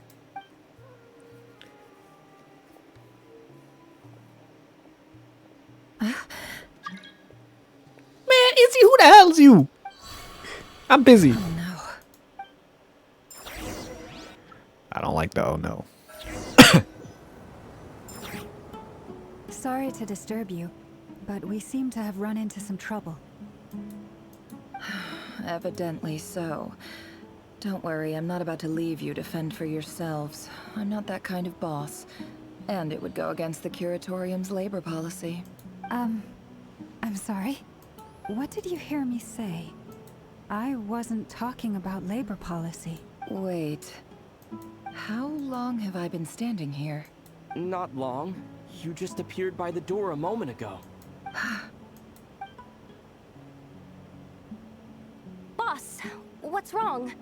You look like you've seen a ghost. We've been tricked. We never left at all. Somehow I hallucinated that whole scene back inside the office. Hallucinated? But how? How indeed. This place should heed my will alone. All thoughts and actions that occur in here are just a result of pawns moving across the chessboard in a carefully calculated manner. And nobody has access to this chess set but me. So you control everything in here? More or less. But yes, it's a special technique of mine. Has anything like this ever happened before? Only once. It was the first time I used the chess set. Is there any similarity between what happened then and what's happening now? I suppose my thoughts are a little turbulent, which was also the case my first time. Is there anything I can do to help? The first clause of your contract clearly states that I only need your help with things that I'm too lazy to do myself. Meaning, you're not feeling lazy right now? Meaning, this is not something Yehoda can help with. The chess set is a personal treasure that I alone understand. I must be the one to find our way out of here. Boss, it's fine. Really. Let me do something useful. Oh, listen to you. Whatever would I do without you, Yehoda? What? Really? Yes, really. Where would I ever find another employee as obedient and servile as you? God forbid anything ever happens to you. Oh, okay. Well, anyway, I was thinking of fetching some water. There's gotta be a source around here somewhere. I suggest everyone finds someplace comfortable to take a rest. We gotta conserve our energy. Even though all this chess malarkey doesn't exist in a physical sense, mentally speaking, it's all real. And so is our tiredness and fatigue. You don't want to dismiss mental fatigue. Just because it isn't physical doesn't mean it's any less serious. But anyway, I got your backs, so don't worry about a thing. Don't I have the best employees? Jealous much? If we can find a suitable time, I'd love to borrow Yehoda for a day to help out at the Frost Moon Scions. Would you be amenable to that, Boss Nefer? Oh, Lauma. Have I ever told you just how pretty you are? Beauty runs from the tips of your antlers to the depths of your imagination. Time to rally, everyone. Follow me. As we continue our journey, the same rules will apply. That means stay focused and no talking no matter what we encounter. And don't disturb the chess pieces. You have my word that I will get us all out of here.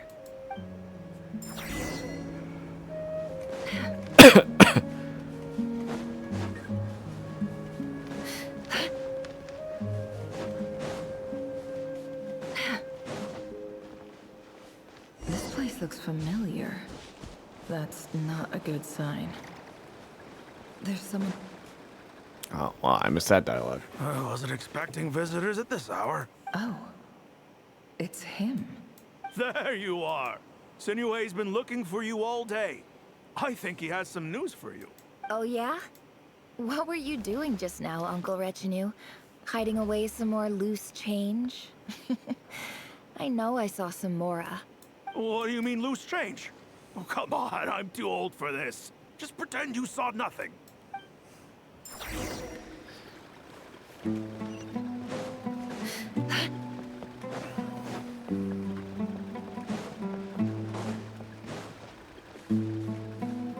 Hey, kid. Mind telling me what Sinuhe's been up to recently? I'm trying to get in his good books and I need a way in. Get in his good books? Why? What do you want with my dad, Uncle Apepi? I've written a new song. I was hoping to showcase it at the next festival, but I'll need his approval. A new song, huh? I'd love to stay and listen, but unfortunately, Uncle Retinue says my dad's looking for me. Well, there's plenty of time and I'm not going anywhere. See that pile of stones? I'll be sitting there warming up my vocal cords. Pile of stones. Got it.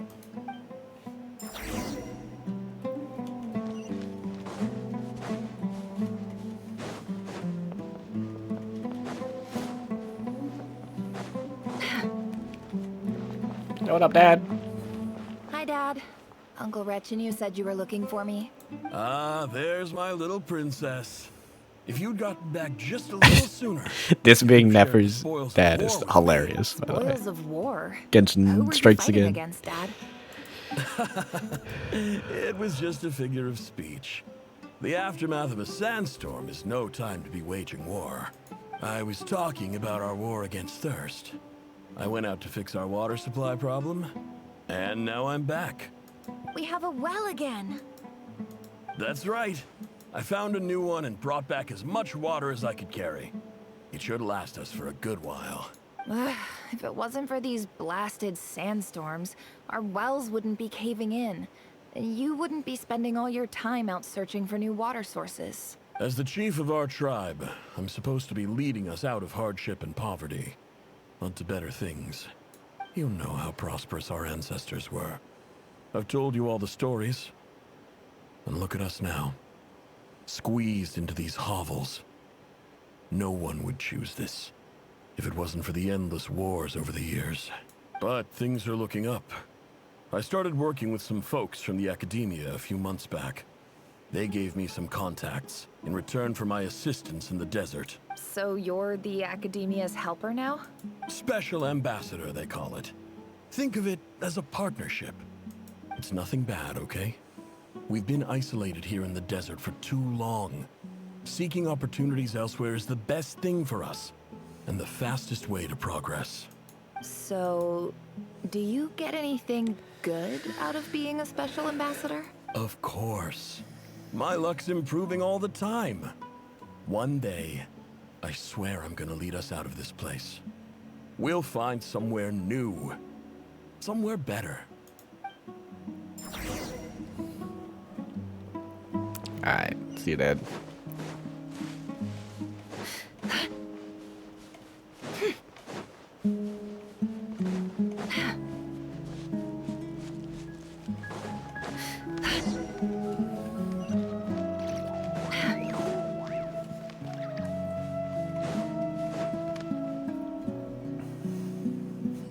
That's our well, and you know it.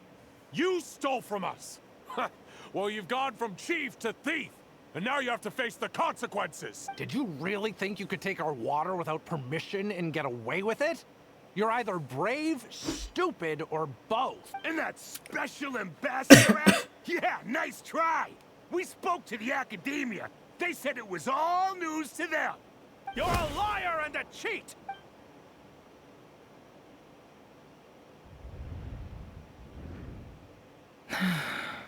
I heard Yehuda gasp, but I don't blame her. Most people are terrified by the sight of blood. Corpses strewn across the ground. The wounds are clearly from scimitars and daggers. The desert dwellers' weapons of choice. There's a handwritten note on the ground. Let's see what it says. Halil, this is Sinuhe, chief of the Shimti tribe. Surely you remember me. I was the one who helped you and your colleagues avoid the quicksand in the desert. This is my second time writing to you. I assume my last letter must have gotten lost in the mail, as I didn't receive a reply. I hope this one makes it to you safely. I'm writing to you because I need some help. That sandstorm the other day completely blocked up our well, forcing me to look for another water source in Iab and Unut territory. It was a matter of survival. Praise the gods. The well of the Iab tribe was intact. It was my last resort. I drew what water I could and left, but not without being spotted. I fear they will retaliate. You told me to write to you if I ever needed help. You said you'd be my ally in the academia. I urgently need you to formally recognize my title of Special Ambassador and send some of your people to assist me for a few days. It's the only way I can convince them that this was the academia's decision and prevent them from retaliating. This is an emergency. Looks like this letter never got sent. The writer died a grisly death, and the letter was trampled into the ground. It's badly defaced. What a ridiculous lie the surviving Shimti tell. Their whole village was butchered over a sip of water.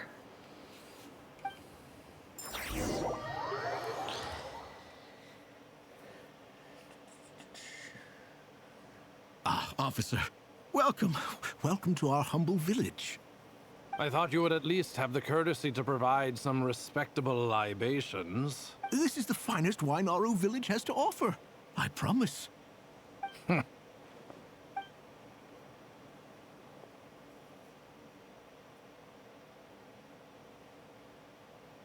The Academia has agreed to reserve a single space for a candidate from your village. But I remain skeptical of this entire endeavor. I highly doubt anyone in this desert possesses serious academic potential. Please, have faith. If not in us, then in our god. The child we found shows great promise. I beg you, take her away from this place. Give her a chance. Don't let her talent go to waste. I don't recognize her. New arrival? She showed up here a few days ago and we took her in. She's a really bright kid. Please help. I'm begging you. So, where are you from? Nowhere special. Just a sand dune. What about the rest of your family? How many of you are there? Just the one. It's only you? Correct. So, no brothers? No... Any who have slept on a bed of sand, I call my brothers and my sisters. Apart from that, I have no family. All right. Get over here. Sign your name on the form.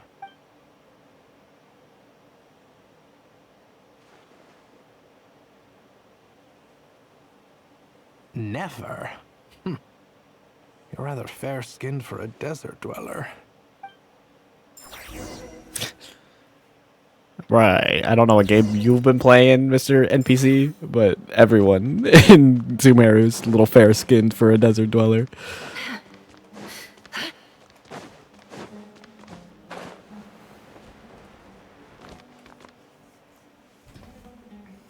Nefer, this term's assignments have been issued already.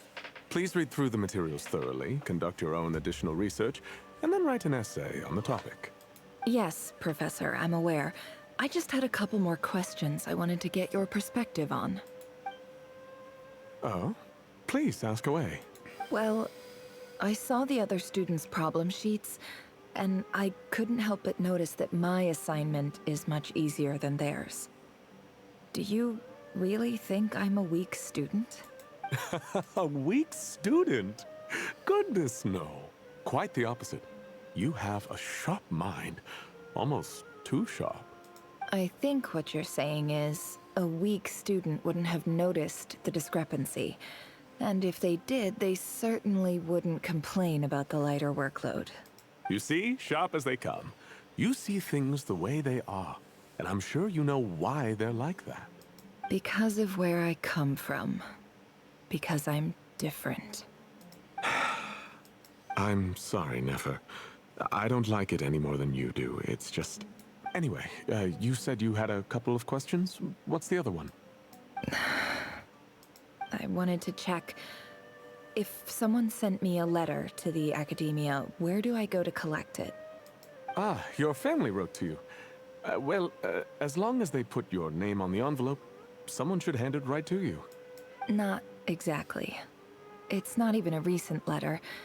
I was just curious where the mail would end up if no one collects it. The House of Dana, I expect. I know there's a box for unclaimed mail somewhere in there, probably sitting on a shelf. Whatever you're looking for, that'd be the place to start. Okay, got it. Thank you, Professor. Oh, don't mention it. Honestly, I feel like I failed you. I'm supposed to be your teacher, but I haven't taught you anything. Hey, don't say that. You're a great teacher, and you do your best for all your students. But the rules are the rules. You're not allowed to teach students like me. It's not just the academia either. The whole world bends over backwards for the successful, and leaves the losers to suffer and die. Oh, my dear child. Don't tell me you've given up on life already. I haven't. I just think that if you want to make it in this world, you have to find a way to become successful. When did this become a Nefer story quest? I could have done without this in my Archon quest. I could have just done this afterwards.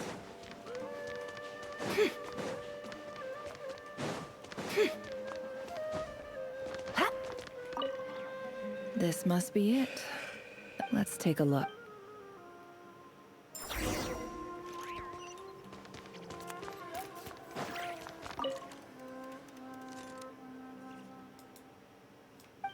Oh, this shit again. A dilapidation survey from Port Ormos. Looks like it's from a Core of 30 representative. What a strange thought. A bunch of mercs losing sleep over rundown buildings. This one was never even opened. I guess the recipient didn't care what the Core of 30 had to say about anything. Who was it addressed to? I don't recognize the name, but it must have been a Kasharawar professor. This one is addressed to the Immorta Sage. The title is Changes Observed in Satyavada Life Symptoms. Why do all these letters read like full-blown dissertations?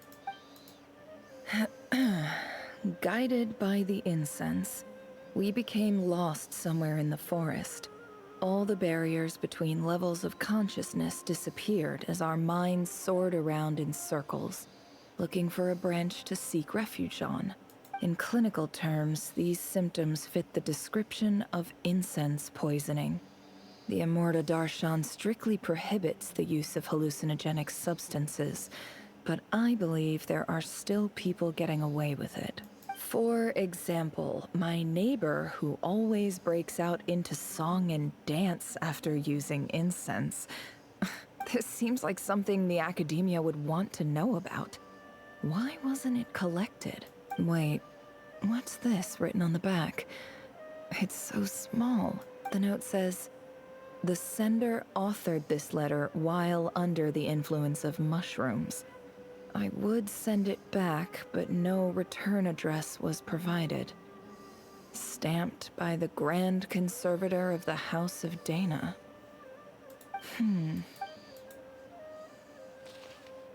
This next one is addressed to Grand Sage Azar. A few words of protest regarding recent changes in Sumeru's educational policy. In recent years, the academia has taken on a small number of students from the desert region, as per the policy to this effect. However, it appears to me that these students have not, in fact, been provided with educational opportunities that are, in any meaningful sense, equal to those enjoyed by their peers, as well as receiving dumbed-down assignments and perfunctory tutoring. They do not even have full access to the Akasha system. Education is the fundamental purpose of this institution, which should go without saying in a nation whose founding virtues are knowledge and wisdom. I ask you, is the lip service we pay to the policy of education for desert students truly the standard of pedagogy to which the academia aspires? As Grand Sage, policy decisions are your prerogative, but do not forget your roots. You and I were once students too, as was everyone else in this institution. I do hope you will give some serious attention to this matter. I encourage you to discuss issues like this with myself and others, and listen to some alternative opinions. Great letter. Shame it didn't get to where it needed to go. And the sender is... Huh? Sage Cyrus of Spontamod. I didn't realize anyone else even knew how bad students like me have it in this place. So this is where letters from the Sage of Spontamod end up? Nice one, Grand Sage. Really enlightened leadership. Whatever. This isn't what I came here for. Moving on. I'm not exactly holding out hope that a letter sent from the desert would even make it here. But if it did, where else would it end up if not in this box? I can't believe how much discarded mail there is. Must have been years since someone last went through it all. And this is just one box. The whole House of Dana is boxes on shelves. I don't believe for 1 second that any human being has sat down and read through all the documents in this place. Who has that much free time on their hands? Wait.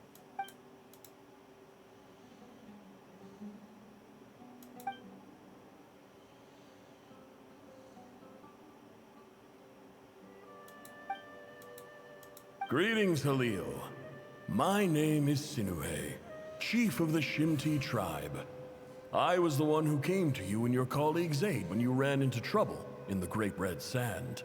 I don't know how well you remember it now, but I brought you to safety and gave you some water and other supplies. You seemed very pleased and told me your name. In my tribe, learning a person's true name is serious business, and I therefore see you all as friends. You were kind enough to leave your contact details so we could stay in touch. The Shimti tribe lives a harsh, nomadic existence in the desert. You were sympathetic towards my plight, promising to make me a special ambassador of the academia and help us find a way to make a better living. This brings me to my reason for writing. Our tribe has fallen on particularly hard times, and I would like to ask for your assistance. There was a terrible sandstorm a few days ago, which blocked up the well in our land. To ensure my people's survival, I had no choice but to venture into Eob and Unut territory in search of an alternate water source. The Eob and Unut are descended from the Thamudians, while we trace our ancestry to Tulatala. We worship the Lord of Flowers and have had relatively good relations with our fellow tribes up until now. I found a well belonging to the Eob tribe. They declined to help us, but I really had no other option. So I took some water to keep me and my tribe alive. My actions are certain to incur their wrath. When we met, you assured me that you would be my ally in the academia. I would like to take you up on that offer, because I really need your help. I wonder if you could send an academia representative to meet with me. That aside, the last time you were here, you mentioned that the academia had started accepting students from the desert, and I told you a little about my daughter, Nefer. We have next to no resources here in the desert, and my power and influence are limited. Would you consider enrolling my daughter at the academia? She is a smart girl. I know she won't disappoint you. From the outset, the academia never took you seriously. Those things they promised were just empty words. I doubt they even remember the name Sinuhe. And you were so emphatic that your luck had finally changed for the better. You swore you'd lead us to a better place one day. You spoke with such conviction, like you were the most powerful chief in the whole desert. You liar. You lied about everything. You promised the world and delivered on none of it. And who fell for it? Just me, by the looks of it. Despite your best efforts. Which makes you a pathetic liar. You weren't even any good at it. I think I'll take over from here. Let me show you how it's done.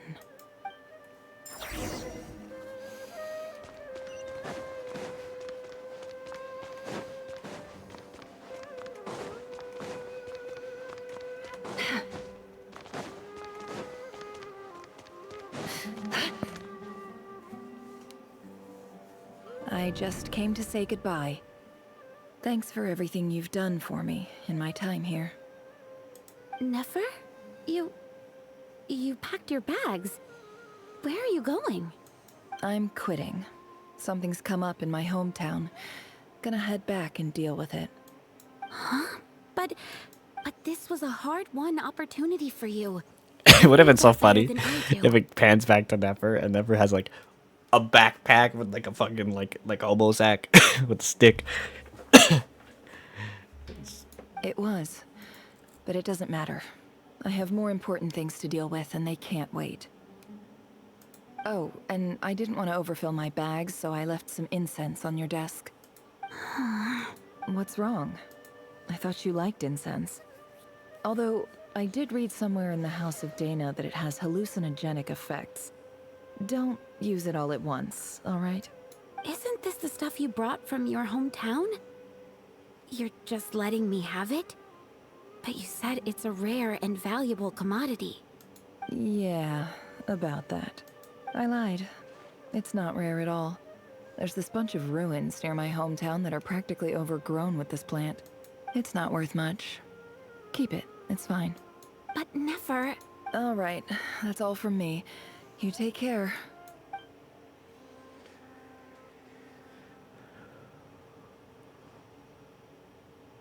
Don't forget me, okay?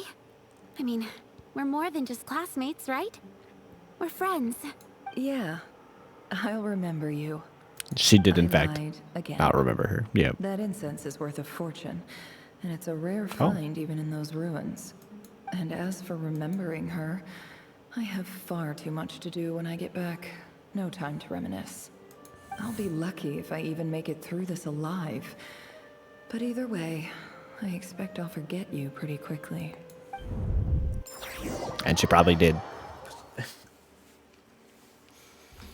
Oh my god, this thing still continues. Can we get back to the actual story and not this weird needing to sell Nefer to people that already have pulled for Nefer? Like, bro, I already got her. I don't need it. So, if I want to do a story quest, I'd pick a story quest.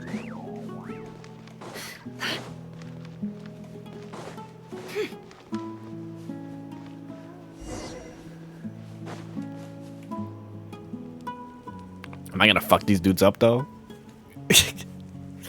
I'm down for a little ass whooping.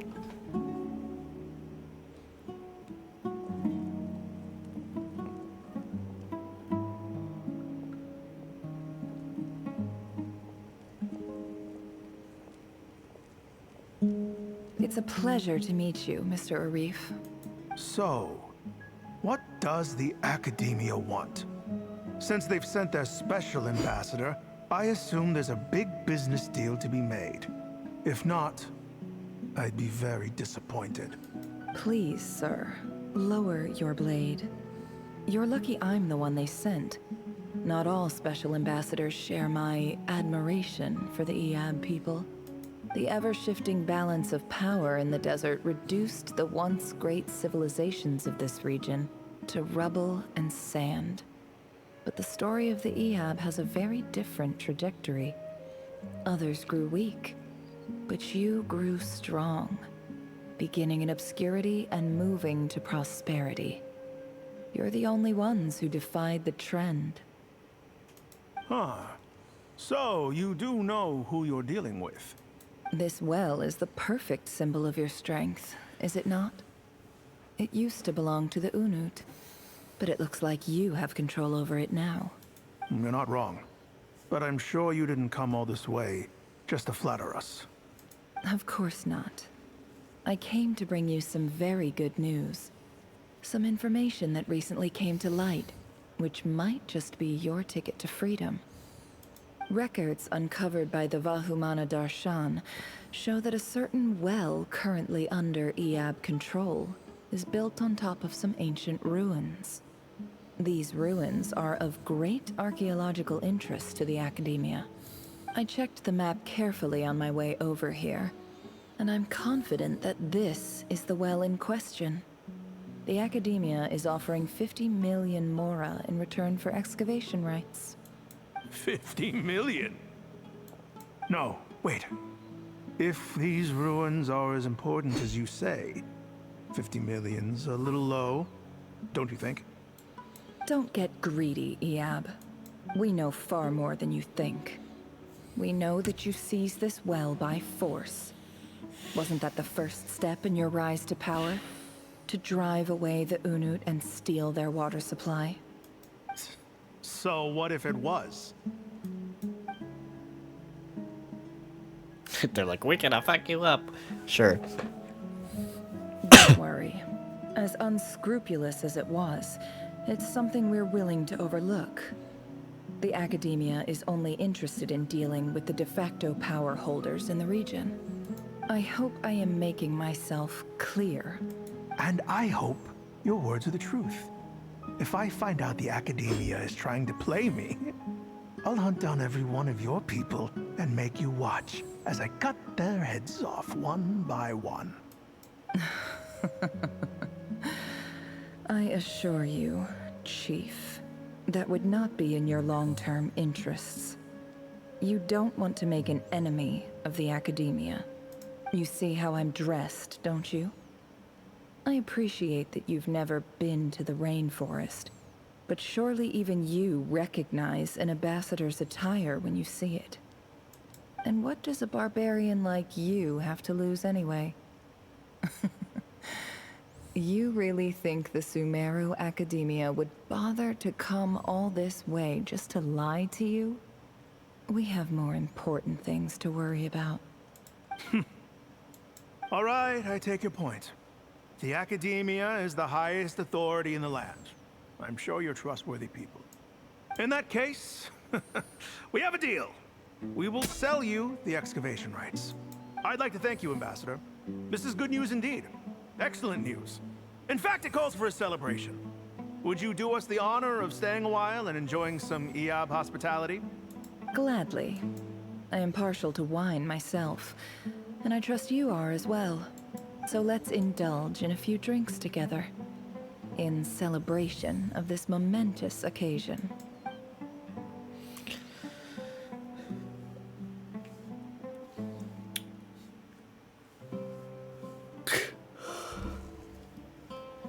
Chief! Chief, it's an emergency! It's the Unut. They've taken the well. What? Well, don't just stand there. Take it back. Yes, Chief. I have every confidence in the Iab's military superiority, and yet... Well, what is it? The Unut's response was alarmingly fast. The day after we reach a deal, they seize the well. This can't be a coincidence. Perhaps there is a traitor in your midst. I don't think so. I am obliged to remind you, Chief, that the Academia will only deal with the de facto power holders. If you cannot regain control over the well, I'm afraid you won't see a single mora of that 50 million. No! Please, Ambassador, just give me some time. I swear the Unut will not get away with this. That well is ours, and so is the mora. Glad to hear it. I will wait here for an update. If there is a traitor, I will find them. In the meantime, make yourself at home. I'll report back as soon as I have an update. Wow. All it took was a few words and I've got him wrapped around my finger. What an amazing feeling.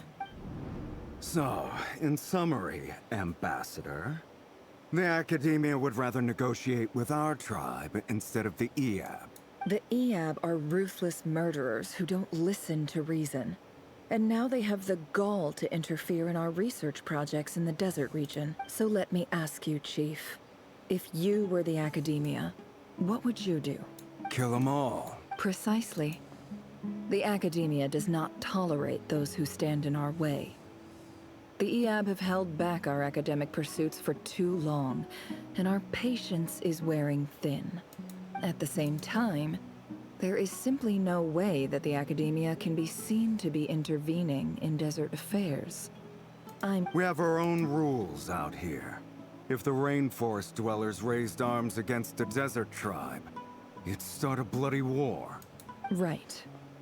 We can't confront them ourselves, but we can support their enemies. The Unut have always had strained relations with the Eab, which makes you our natural allies. Natural allies. Weren't the Eab your allies once? You were quick to send them after us to protect your interests back when we stole that water. Let me be clear. The Academia wishes to collaborate with the legally recognized rulers of the desert in this matter. We are asking for excavation rights to that well, and our— Say no more. I believe we have an understanding. Good. Then I suggest you get to work. Get us access to that well, and the more is yours. You see, Dad? Lying is easy when you know how. People will believe anything.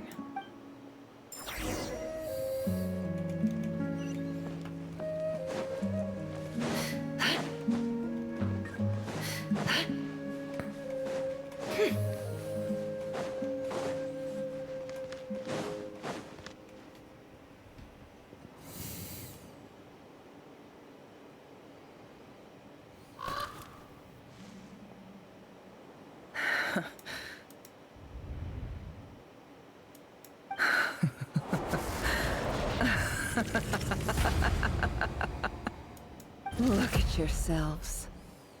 You may be vile, savage monsters, but your butchered bodies bleed like any others. You're no different. You're nothing special at all. The monsters who destroyed my home, they're just ordinary, petty human beings. What a joke. I think we're even now. Maybe I've even done the desert a favor. It's a better place without all these people around. Oh, Sinuhe, my gullible fool of a father. Perhaps if you'd been as ruthless as I was today, our tribespeople would still be alive. In this dog-eat-dog world, a chief needs to be tough to survive. But you couldn't do what had to be done. So I did it for you. Nefer, it's okay. All of this is in the past now. I believe I remember you promising to remain silent. Yeah, but even so. Yehoda, is there anything you can do to ease the tension? You got this, Yehoda. It's your time to shine. Alright, time for a sharp turn onto a completely different topic. So, anyway, that's enough of that. When are we getting out of this place? Feels like we've been walking forever. I'm getting pretty tired. Oh, Alma, you tired? Yes. If we can find somewhere to sit down, I could certainly do with a rest. It's not far now. There should be a temple just up ahead. This situation is about to reach a conclusion. Yes. Really? A temple? That's where this story ends? I guess that's how things go in the desert. I've been to a similar place with a friend before. Desert dwellers never escape their destiny. Or so everyone says. I never wanted to believe it, but looking back now, I'm as desert as they come. You mentioned a temple. What's waiting for us there? My biggest trade secret of all. Ah. Then I'm guessing it's where you got your power from. The power to peer into other people's minds. I didn't know you were clued up on any other religions. I'm no expert in the history of Sumeru, but since you come from the desert, I would imagine it has something to do with King Deshret. And the 7 pillars who served him, they're the major figures of the desert belief system too. Sounds impressive. I have some friends with connections to this stuff. Oh, I know who you mean. General Mahamatra Sino. The spirit of Hermanubis dwells within him. Yes, I know. That's Boss Neff for ya. She knows everything. Sino's hardly a figure of obscurity, but I know about Sethos too. What about him? Is he a big deal or something? Well, he's not a small deal, let's put it that way. You sure know you'll still. Please, this is the bare bone basics. Save the flattery. Thanks for your patience, everyone. I'm sure it's been a lot to take in. With any luck, that's our exit just up ahead.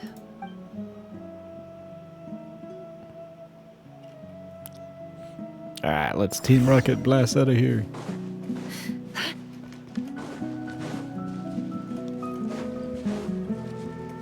I got some chickens to make.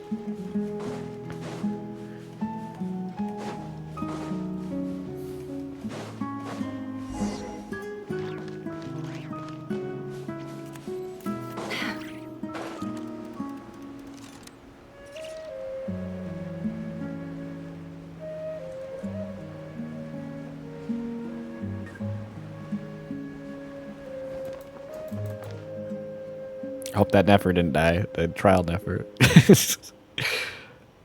Uh-oh. Uh-oh. I'm totally out of my depth here. I don't have anything to add about any of this stuff. Like, look at that statue, for instance. I want to do the whole name-dropping, this girl knows her stuff thing too, but I've never seen anything like it before. A statue with the head of a bird. Looks like something out of King Deshret's mausoleum. That's Thoth, the Ibis King, one of the 7 pillars of King Deshret. The legends say that he, the Crocodile King, and the Goat King were the 3 retainers of King Deshret. Let's take a look.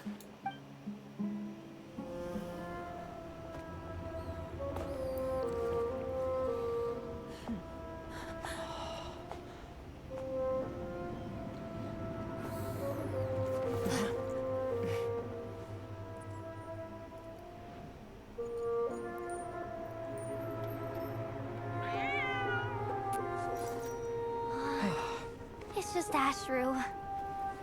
So, all is well?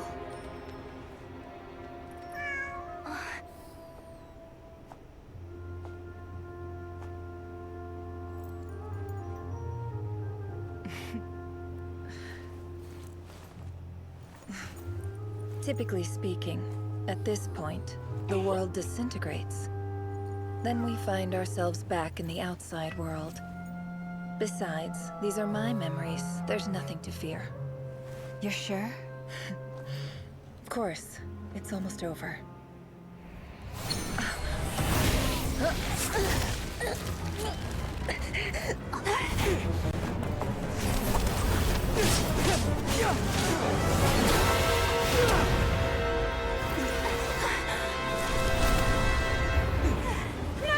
Hold on!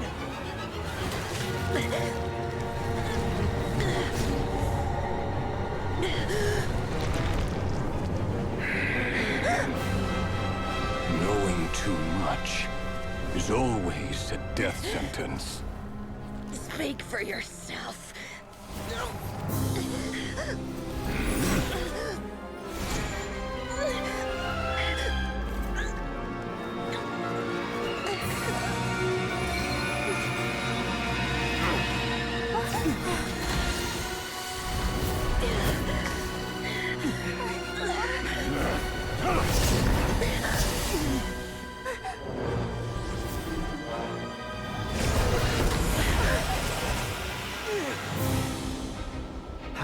impulsive.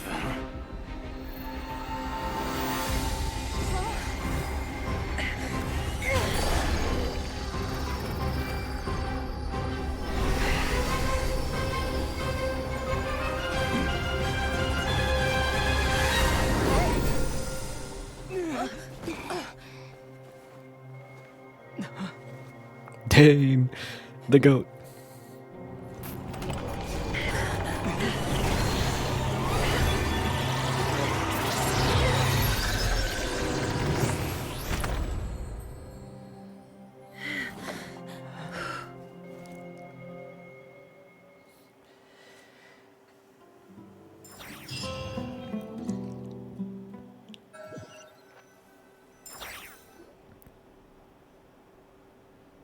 Timed that pretty well, didn't I? You certainly did, okay. thank you. I'm just glad no one was hurt. Paimon noticed you doing something too, Dainsleif. Were you helping get them out? Of course. When I asked Nefer to conduct this investigation, I was not naive to the dangers involved. I had a duty to ensure your safety. Good to know your sense of justice is still intact after all these years. I take that to mean that you saw the truth.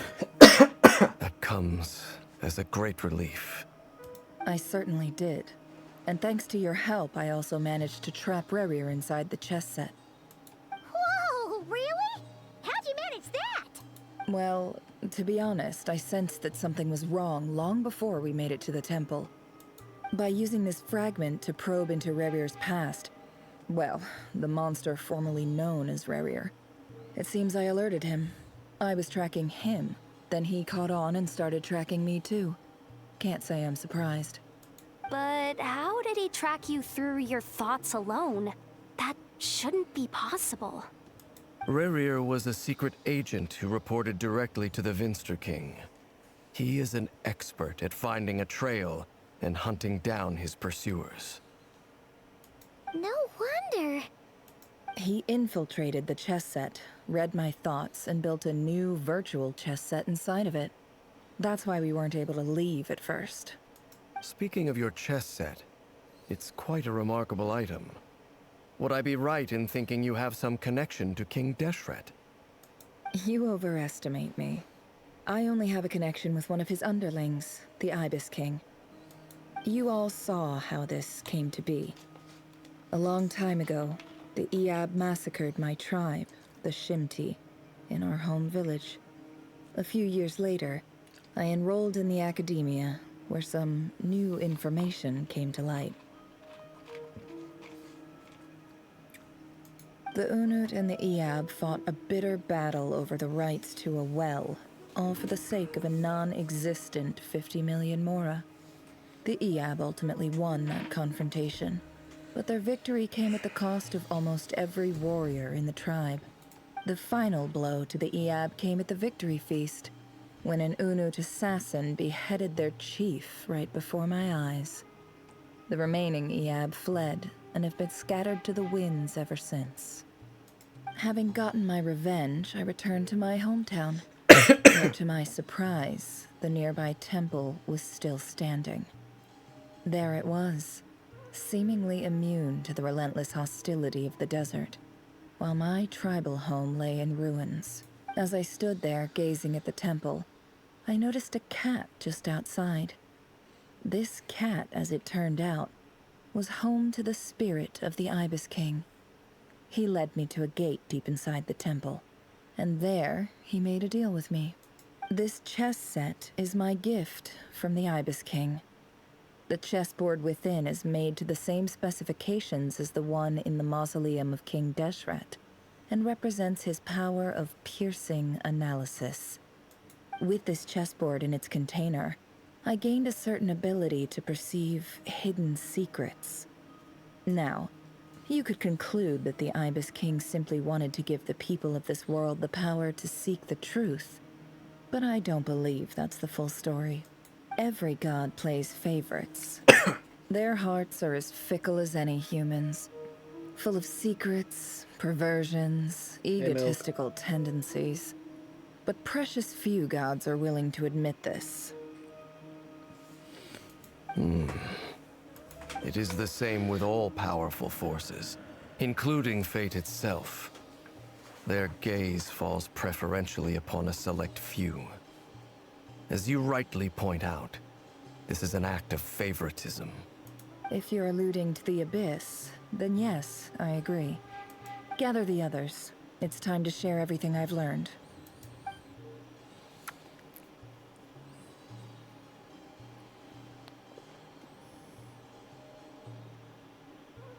Thank you all for being here. Dude, we got the whole crew together again. Dude, they upgraded this fuck out of this place. This place was... Are we in a different place? The hell? There's couches? Is this Albedo? Albedo summoned all this shit? As promised, I did some further investigating into the Rerir of Solnari's background. I am pleased to report that the investigation has been most fruitful indeed. The Rerir of Solnari, real name Rerir, was once a Khanrian subject who served the Vinster King. I will now share the important details of his story. Please save any questions or comments for the end.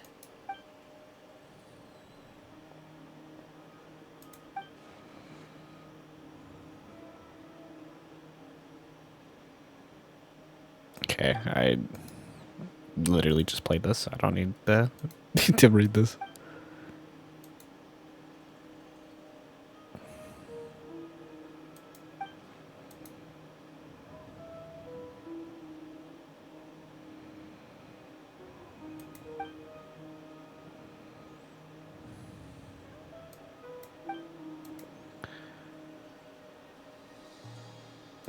So that's why he's so obsessed with the moon. A tragic tale, to be sure. But it does not excuse his many transgressions. No matter how much Rerir suffered in the past, the fact remains that he is what we know today as the Wild Hunt, wreaking havoc upon innocent lives in Krai. He becomes more dangerous with each passing day. If left unchecked, it is simply a matter of time before all of Tevat suffers the consequences. This is a threat that the Knights of Favonius cannot ignore. A question for Miss Columbina. Forgive me if this is presumptuous, but have you ever seen the spatial gateway that appeared in Rerir's memory? Never. But I have heard stories of something called the Moon Gate, and this seems to fit the description. Miss Lama, any thoughts on this? In the lore of the Frost Moon Scions, the moon is believed to hold many secrets. Some sources speak of ancient knowledge, others of a gateway to the unknown. The term Moon Gate is one I have heard before, but as is the case with all of our legends, there are no records of any first-hand witnesses. We cannot know whether it truly exists. Then back to Miss Columbina. As a moon goddess yourself, do you have some idea of where the Moon Gate leads to? Not at this stage, sorry. I do hold the power of the Frost Moon, and my strength is recovering well. I can sense that the gate would open at my command, but... But there's more to the power of the Frost Moon than that? Yes. A moon goddess has the right to open the Moon Gate, since it is a path to the moon. But as never mentioned, holding open a spatial gateway takes a huge amount of power. And right now, I need to conserve my energy to fight the Rerir of Solnari. I'm afraid this is one mystery we may have to leave unsolved for now. Don't worry, I can open it. I'm a moon goddess. I agree. Better to save your strength.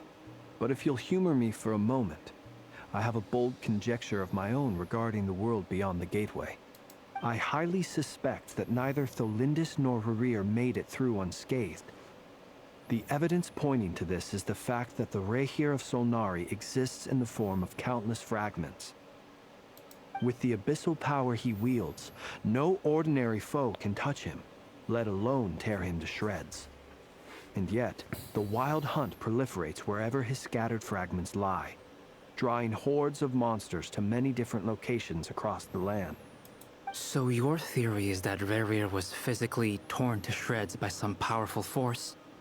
Hence, why the Wild Hunt is a distributed phenomenon, rather than a unified one? Makes sense to me. Explains why the Wild Hunt is so pervasive, and why he's been trying to piece himself back together. He was whole to begin with, and he wants to be whole again. Without the power of the Abyss on his side, he almost certainly would have perished the moment he was torn apart. But the Abyss, much like a curse, has kept him alive. I could not agree more. The power of the Abyss is most surely a curse. It is a compelling explanation, and one that accords with my present understanding of Abyss creatures. Whether the life form in question is primitive or advanced, if a curse has extended its lifespan unnaturally, it will continue to survive in spite of everything. This raises some interesting questions. I will run some experiments and see if there is any validity to my suspicions. That being said, regardless of whether my research bears fruit, I would like to thank Miss Nefer for conducting such a thorough investigation. Already, it has greatly enriched my understanding of the entity we face. My pleasure, Mr. Albedo. I too hope that the information I have shared today proves useful as we look to formulate the next stage of our plan. Hey! What is it, Dainsleif? You look really upset! It's just... when I think of the man I once knew as Rerir, I struggle to understand why things had to turn out like this. The two of you used to be friends, didn't you? I don't know if these words will bring any comfort, but my heart goes out to you. Mine too. We can never know all the hows and whys of the way things are. The moon and stars are full of untold secrets and lies. And the skies are host to many more mysteries than these alone. Yet, none of that can begin to compare with the complexity of human life. Those are the first comforting words I've heard in a long time. Thank you, both. Well, I think this is a good place to end today's meeting. I'm sure Nefer needs some time to recover. She's been through an awful lot today. That's very thoughtful of you, Lama. Of course. Sounds good to me. Take some time to rest and digest before we reconvene to nail down a plan.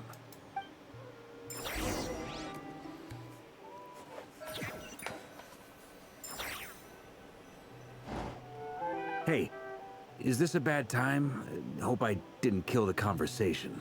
It's fine. Come on in. No need. Come on, let's talk outside.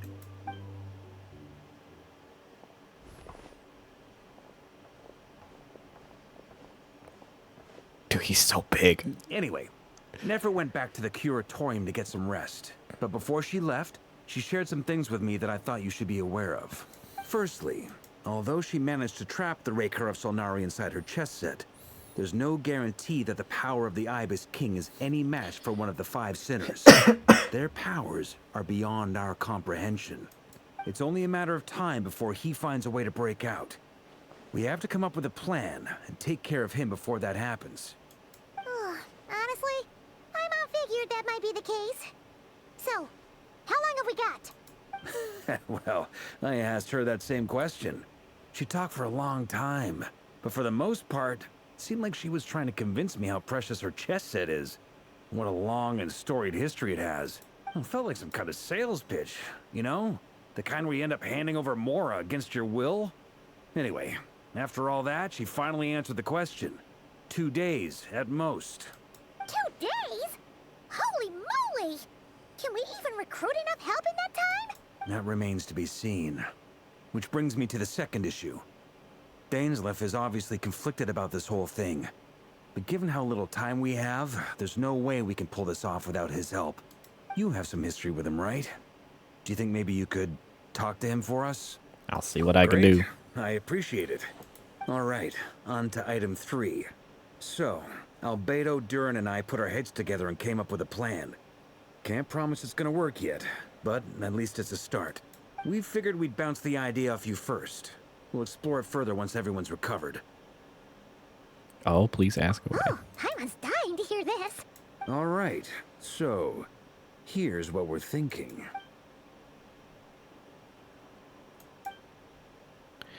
It's a shocking plan, but nothing can phase the greatest traveler and trustiest travel guide into Vat. It doesn't take you long to get behind it. We felt a little uneasy about roping you into this. I mean, firstly, you're not locals, and secondly, none of us are your boss. You're well within your rights to refuse if you so choose. Roping us in? Why would you even say that? We know the stakes here. It's all of us against the Rerir of Solnari, or none of us stand a chance. I choose my words very intentionally, I'll have you know. I like to think there's an art to striking a down-to-earth tone even when the stakes are through the roof.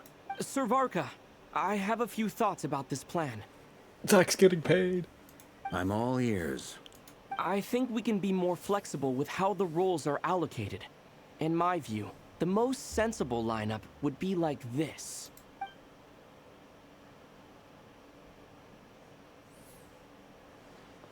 I see your point, yeah. But if that's how we're going to approach this, you'd better make sure you're ready. To be clear, I don't doubt your abilities. Far from it. I just want to make sure. Are you really willing to take all this on? I want to do everything within my power. The Rerir of Solnari is a truly fearsome opponent, and if I do my part, it'll greatly reduce the risk for everyone else involved. Well, that tracks with what I've heard. Jean's mentioned in her letters that you're so diligent it's almost abnormal. As in, most people weigh up the risks and rewards in situations like this. But you seem to just march towards danger without a moment's hesitation. Of course, everyone appreciates a fearless pioneer. But all that aside, I'm the Grand Master of the Knights of Favonius, and you're our honorary knight. I want to make sure your courage doesn't come at the expense of your safety. Thank you, Sir Varka. I should be the one thanking you. It means a lot to have you on board. I'll give some serious thought to your suggestions. Varka gives a very knightly bow, and he says he'll see Othello again later. He has arranged for everyone to meet and finalize the plan of action. In an effort to lighten the mood, he booked a hotel for this meeting so you could all chat over a little drink. As the moon rises in the sky, you and Paimon leave your room discussing whether Paimon has any other options than fruit juice. Everyone is already there waiting for you. They're chatting and smiling. Clearly, the rest has done them good, as well as the existing crew has some unexpected help has arrived. Still, you remain conscious of the fact that the future of Mount Krai rests on what is decided tonight. So many lives are at stake. You may never meet most of them, but whether they know it or not, all of them are counting on you.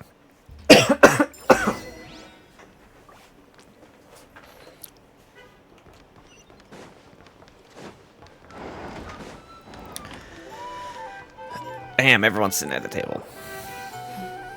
This is a thorough plan, but I do have one last question before we take action. How can we be sure that our enemies won't leave the designated area? Great question. Albedo's been hard at work analyzing Rerir and the Wild Hunt's behavioral patterns. His conclusions are as follows. Firstly, from the earliest known confrontation until now, Rerir has never displayed any ability to manipulate the dimension of space. So it's unlikely he has any power in that domain. Secondly, he seems to have a particularly strong vendetta against our group. If we put him in a fight-or-flight situation, he'll choose to fight every time. Thirdly, finally, and most importantly, he is consumed by hatred, both for the moon and for his enemies. Turns out, we tick both of those boxes. We have a reincarnated moon in our ranks, and a spy who accessed his private memories without permission. He'll be baying for blood, not looking to escape. As someone who's had their fair share of interactions with the Wild Hunt, those all seem like valid observations to me. Understood. Then I will defer to the verdict of the group. Well, everyone, that's the plan in full detail. Albedo and Durin are carrying out their part as we speak. Plan approved. Scheduling. Okay, any firepower you need, I got you covered. Let's light this baby up. The Frost Moon Scions are behind you as well. And the rest of you? No objections? All right, then it's settled. This is the plan we're going with. Next up, an old tradition of mine. Anyone who wants to back out, now's your chance. Wait, we can still back out of this? Everyone says things they regret, right? I don't want anyone feeling trapped because their mouth said yes before their brain had time to think things through. A very people-first approach. I hear that's common practice in the Knights of Favonius. Who'd you hear it from? D-Luke? Shh. We don't use people's real names at work. This contact will be known only as Owl, please and thank you. Okay. This plan can only work if everyone does their part. Flint's and I will absolutely support it. We shall indeed. You'll be glad you accepted our help. Also, you are the last person I expected to see here, Miss Dory. It's not often I get called Dory in a work context. My peers usually call me Lord Sangama Bay. So, the longer your name, the higher your net worth. Is that the idea here? In that case, Mr. Flint's here must be worth a fortune. That's right, I know your full name. It's... The walls are thin here. I'd appreciate you keeping that a secret. Okay, fine. I'm actually only here as a favor for someone else. Do you have any idea how much it would cost to hire me otherwise? Oh, does this mean someone out there actually has the power to boss Dory around? It most certainly does not. We have a long-standing and mutually beneficial business partnership. She's actually the mom of a friend of yours. Said mom supplied me with a great little trinket, but now that lady's ruined everything. If I don't start building a little goodwill now, my whole business in Krai is gonna go down the drain. Okay. So what exactly is so special about this pendant? It's a lucky charm that a great mage made for me. We have a business relationship, and she was worried that something bad might happen to me. So, she wanted me to have something that can store power to protect myself with. I finally got it all fully charged up with Kuvaki, and then never went and used it all up at once. Never lost so big in my life. You're right. It was all my fault. I didn't mean to drain all the Kuvaki in the pendant, but I'll make it up to you. You will? Well, in that case, how about you give me your chess set, and we call it even. I knew you'd say that. Well, it's yours if you want it. In fact, take it now, and I'll even throw in a free Rerir of Solnari. Deal? You're putting me in a difficult position here. It's a very useful thing to have around, but I have a funny feeling it won't be around much longer. I guess we'll see in a couple of days. Looks like bankruptcy for me. Hey, don't be so pessimistic. See this through and you never know. You might find a new business opportunity on the other side. I actually found a place everyone chats among themselves before going to war. Okay. You and Paimon decide to check in and see how the stage of preparations are going.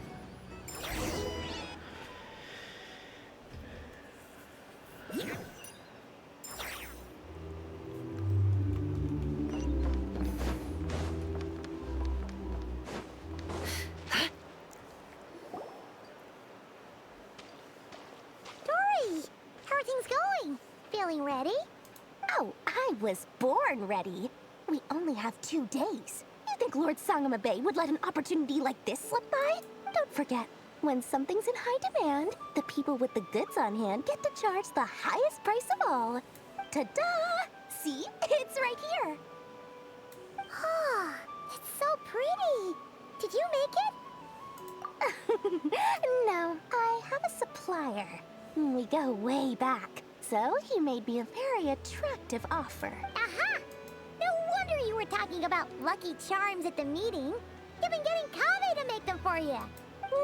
That's not the full story. It actually started a while back as a project between me and the Dendro Archon. Mage Alice once warned me that this world won't stay safe forever.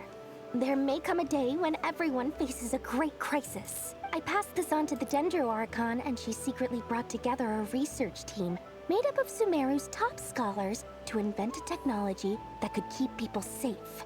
I won't go into the details because it's all very complicated, but if you want to know more, you can ask the Dendro Archon about it sometime. Anyway, point being, It was the Dendro Archon who asked Kaveh to build this little contraption. As one of the top Kasharu War talents, he was the obvious choice. Took him long enough. He stressed over it for ages. Must have gone through at least a dozen designs before producing a final product. But that's Kaveh for you. Marak delivered it to me a couple of days ago, along with a letter from Kaveh. Could I ask why I'm sending this technology to you? What's your proposed use case? Has it been approved by the relevant authorities? So nosy. My fault for sending him the research permit to begin with. Surely Nahida must have told him you were involved in this project. He was probably just nervous because you're always so secretive about your business. Could be, could be. Anyway, I just replied, let's hope there never has to be a use case, because it would involve grave danger. Fair enough. But it sounds like he was just being cautious. He probably felt responsible as the one who made it. Milk. Why are you raiding? You're supposed to still be streaming. Or it's early. Maybe he was asking as a favor for his housemate. He's done that before. Not sure why, though. His housemate doesn't seem to really care that much about this kind of stuff. Either way, Housemate. They were all's well that ends roommates. well. I'll hate them. I'm just glad to finally have my hands on the product. I wouldn't want to be without it, given the potential dangers that lie ahead. Damn, sorry. I'm stuck in What does that look like? Genshin Archon Quest hell that I can't play Overwatch with you. Paimon's just super surprised. This must be the first time we've ever seen you actually get serious about something. I hope. It's a stadium, okay. I hope that I put so much time into making this overlay look good and hoping that my chat would look okay on it. And there was no one chatting for 6 hours. So I but this is my second channel. So like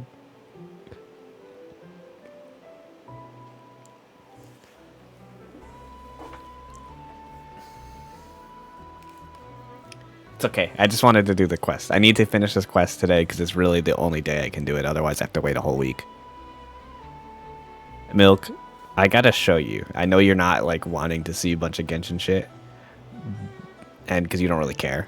But there's a 2D animation cutscene that happened earlier that I was crying my eyes out to. That you need to see because your man's looks hot as hell.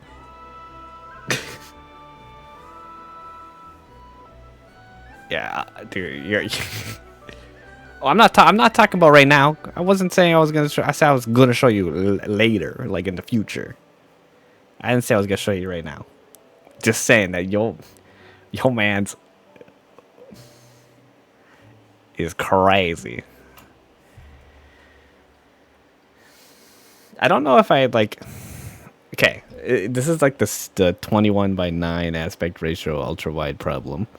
So like right now I'm streaming on Twitch with the ultra wide aspect ratio because then if you have a larger screen then you can change like it you could change this perspective. It doesn't have the black borders on Twitch itself.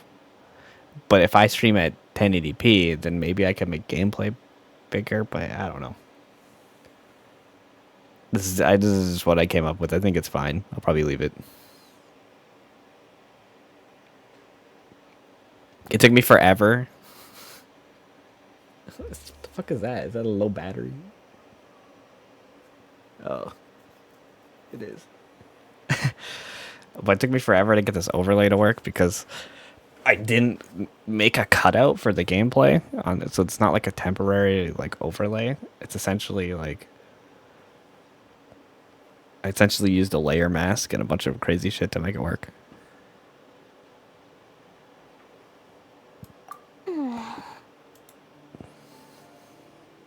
Well, a long time ago, I made a promise to myself. I promised that I was gonna live every day of my life with a big beaming smile. Obviously, Mora plays a big part in that. But Sad girl Cheetos. I have Oreos that I want to eat really bad, but I want to finish this quest. Yeah, like I changed all of my other than the panel at the bottom, I changed all my stuff for the stream too. My icon is now the money that you drew me.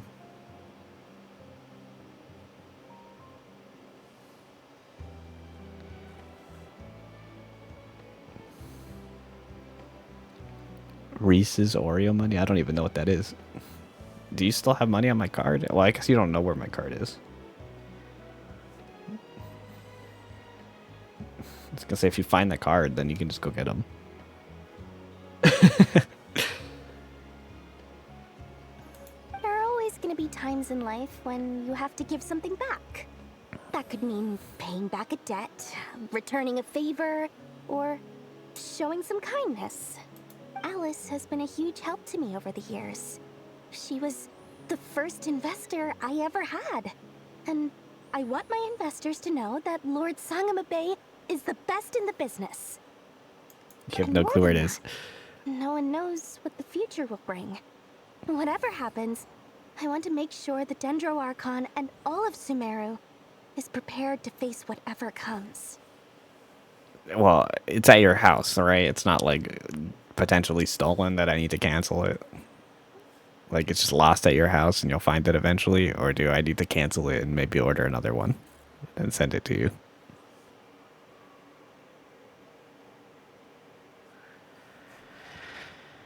Oh, that? I was just making sure Nefer and I are square. Don't be thinking it was some sort of benevolent act. I'm no saint, so don't treat me like something I'm not. My priority is doing the business that I want to do. So long as my conscience lets me, but it usually does. That's the Lord Sangamabe business model.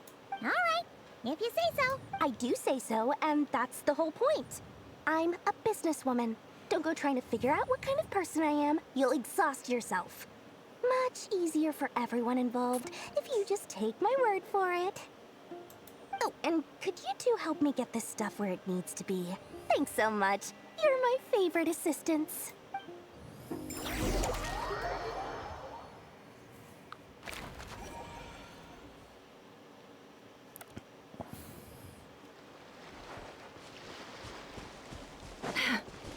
I'm gonna heal my characters just in case.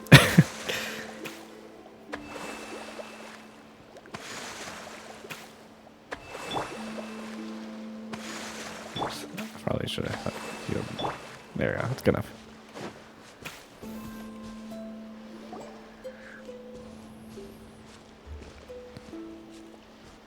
Traveler, Paimon, it's good to see you.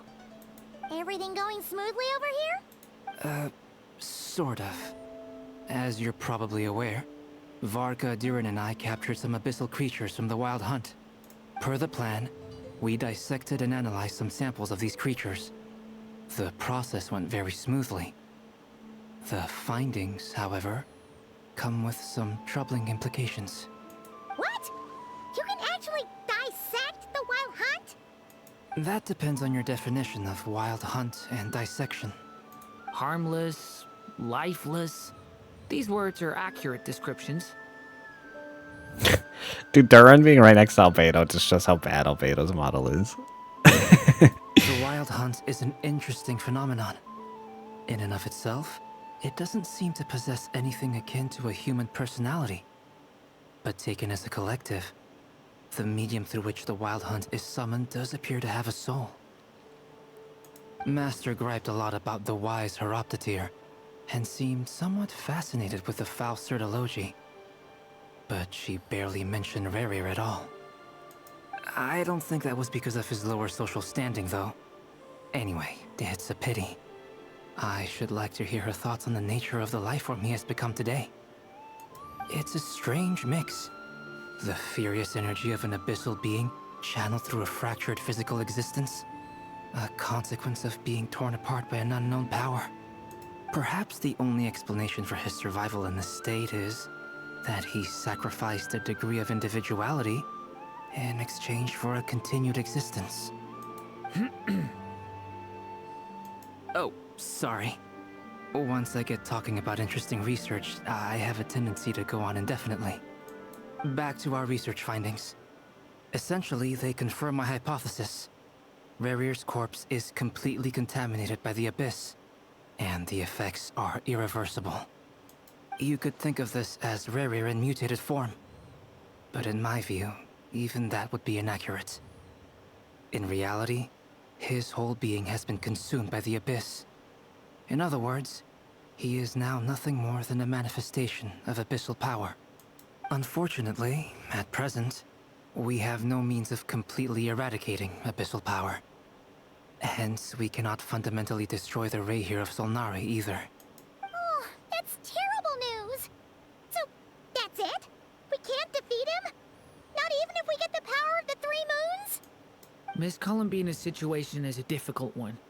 She can never achieve wholeness when the world does not accept her presence. It's as if her creator banished her to a place she can never be accepted. It means she spends most of her energy just on her own survival. Given the circumstances, it's only natural to despair. But we must see this plan through to the end. Time to kick off the backup plan. Oh, Paimon almost forgot! This is for you. Dory asked us to bring it. Ah, how wonderful. Well, thank you for making the trip. Durin and I will be heading off shortly. I'm sorry I won't be there to protect you in person this time. Please be careful. We will. All right then.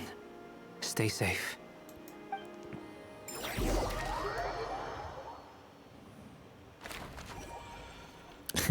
The drawings are so cute. You want chess?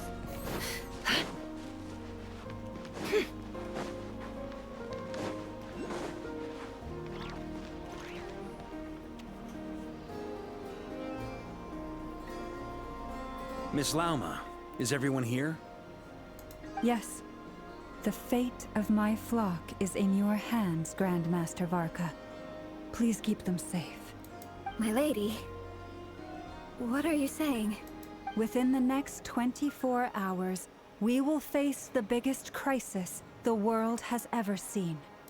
This is not a burden that we deserve to bear, but I believe that we reap what we sow in this life. So I intend to act. I must do what I think is right.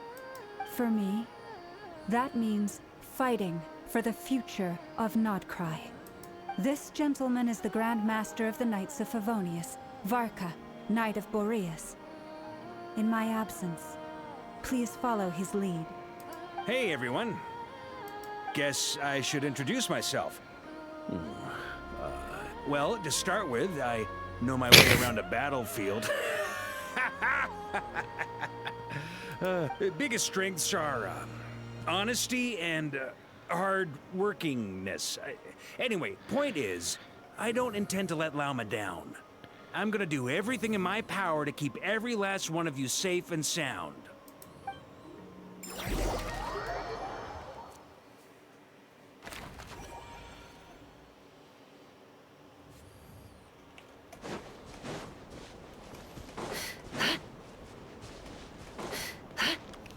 Oh wait, are these... Okay, I was gonna say, are these story versions of this and I'm like skipping chests I will never be able to get again?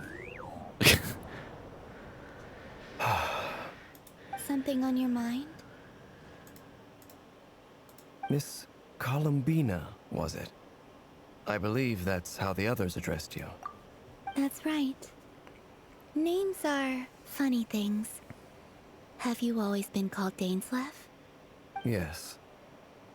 I take it your own name has a more complicated history. I have a different relationship with names than other people. To be honest, I'm not even sure that Columbina is my name. At least, not in the same way that Dainsleff is yours. But it's what everyone calls me, and I go along with it. A lot of my life has been that way. I get so used to things that I forget to question why they are so. I never used to think much about where names come from, or what they mean to people. Maybe something's wrong with me. You're different from other people. I sensed it the first time we met. You're more perceptive than most. I'm sure your long life and rich range of experience explains that. Do you ever find yourself missing Conria, Mr. Dainsleff? Difficult to answer. I have dreamed of the past many, many times. Sometimes I'm fighting tooth and nail. Other times I'm lying on the ground, defeated. I don't recall any happy moments from that time. It has been too long. Is that because hatred survives longer than love and affection? That would not be for me to say. I make no excuses for the grudges I bear.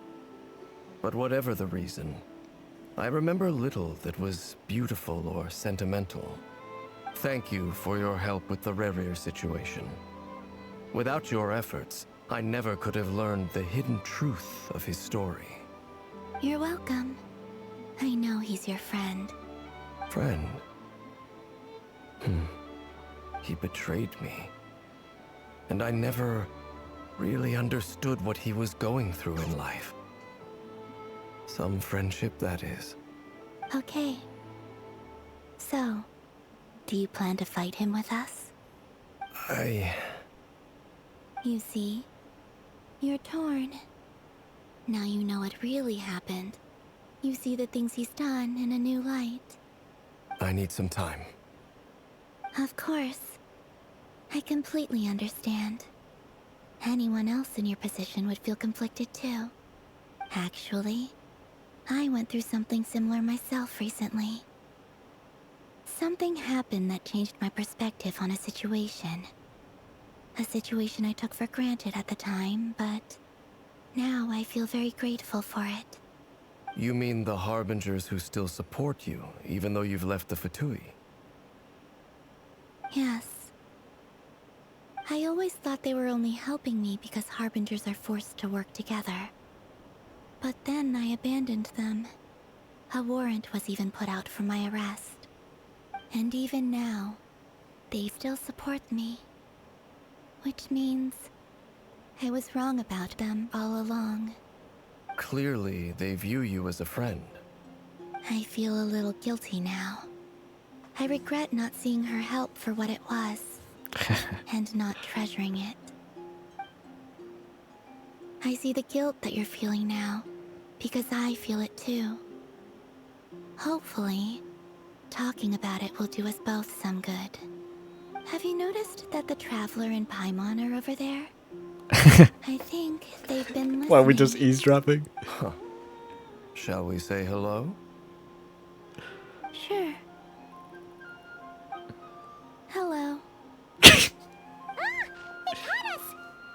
Hello.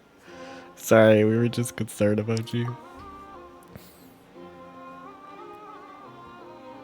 I apologize for making you worry. No doubt you wish to know where I stand on the plan to take down the Rerir of Solnari. I'm afraid I need a little time, but I will seriously consider joining you. You will? Oh, thank you so much!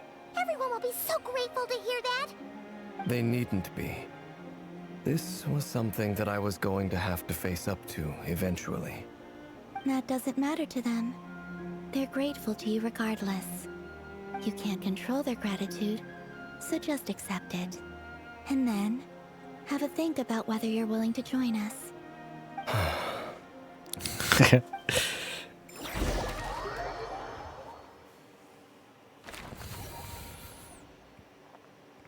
It's nearly showtime! Let's go rendezvous with the others. You know the place.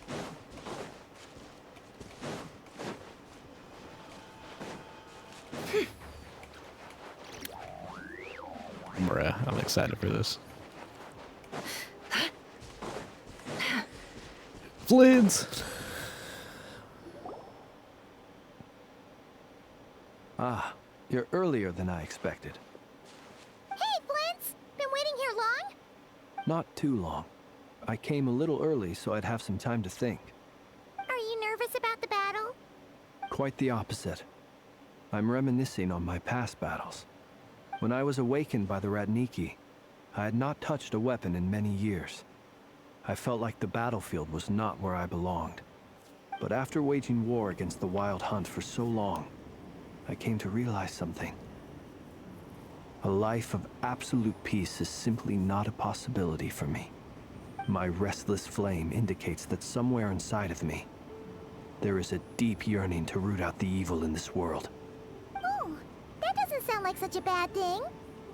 Well, in the past, when I was a Fae whose primary concern was hibernation, it was hardly ideal. But it certainly serves me well here in the present. And I am delighted to be able to join forces with you in this endeavor. Looks like I'm not the first to arrive. Ah, Miss Lauma.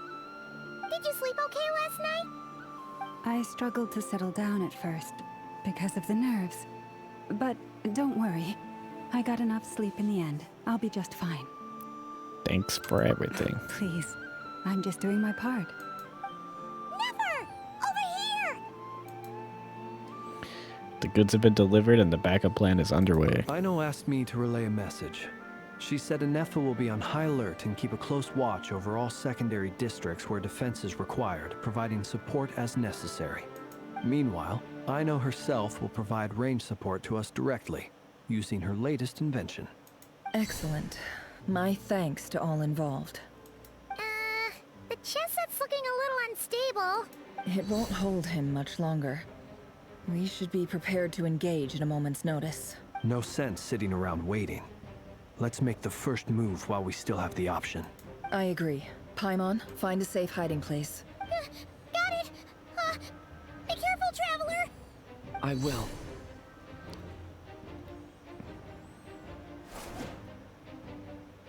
Everyone, take your positions as soon as the battle starts.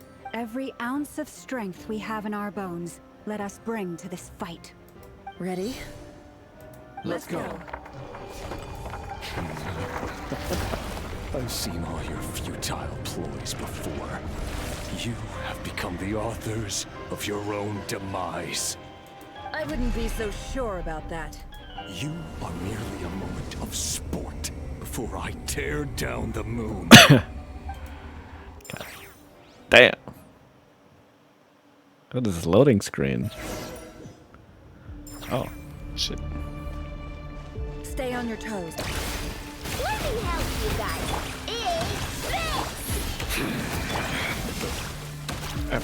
Use this fuck ass team. Moonlight. Silent. Night falls. Futile. Close your eyes. Are you quite finished? You poor lost lamb. No more lies. How unfortunate. Futile. Water jet! It all adds up. It all falls into place.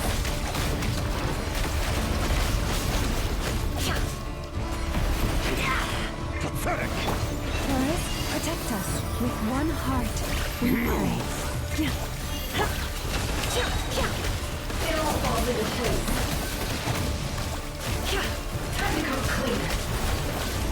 The mystery unravels. Observe. Night falls. The moonlight. Steady now. Futile. Hunt him down. Can't hide the truth. Damn, dude. It began with the moon, and so shall it end. The moon will protect you. Move.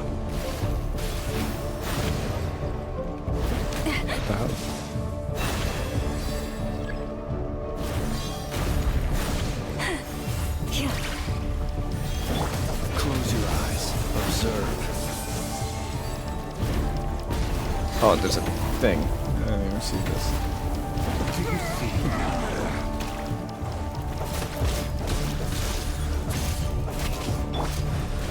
From here, when will it be as you foretold?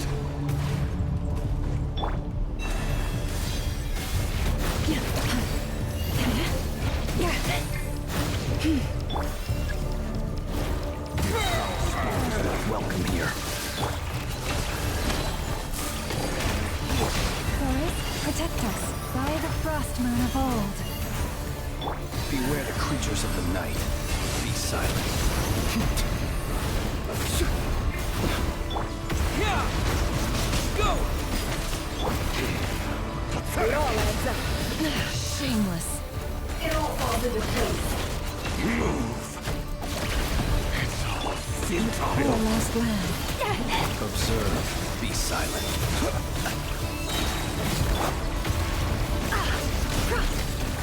The moon. No more lies.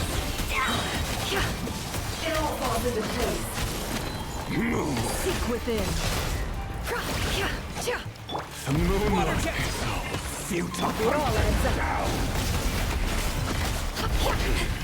Pathetic. With one heart, we pray. Hunt him down.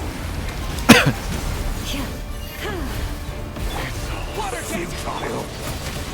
Can't hide the truth. It all adds up.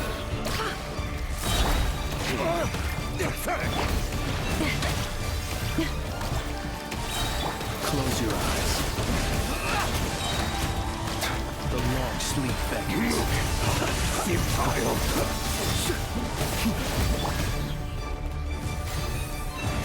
By the frostman of old. No more lies. The mystery unraveled. Pathetic. Bombs away! Go! Can't hide the truth. The moonlight. Great. Futile. How? Forest, protect us. It all adds up.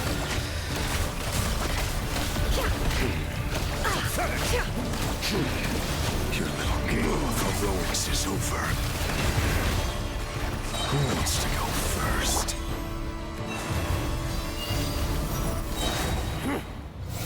Now, get out of my sight! No, we've been Death is within separated! my grasp! You okay? Never! Where are the others? Stuck outside the barrier. I guess he really doesn't like us.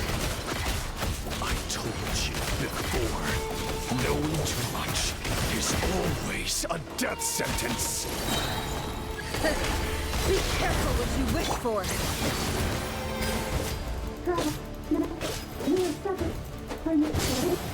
Grandma! Can you hear me? Hold on, please. Silence. The voices are gone. But at least I know they're still there. I need to focus. Stick to the plan. Remember my most important task. Keep stalling him. If I can stall him for long enough, the moment will come.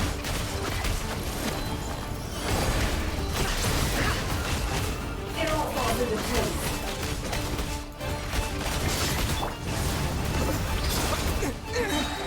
Bombs away! Dude, he's so big. It all adds up. It all falls into place. Seek within. No more lies. It all falls into place. Time to go clean. Let's see what you're made of. Can't hide the truth.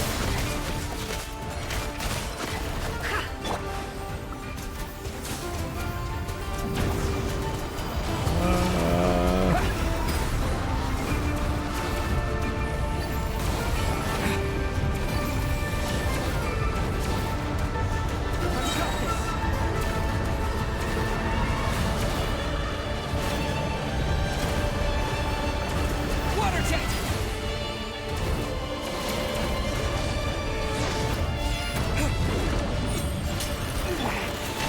Shield's broken. I can't keep this up. Don't push your luck. Destroyed. And reborn. No more lies.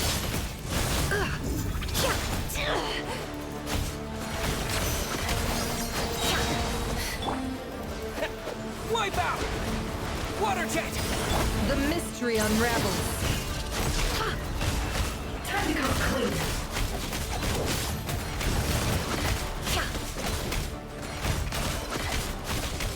How much power would it take?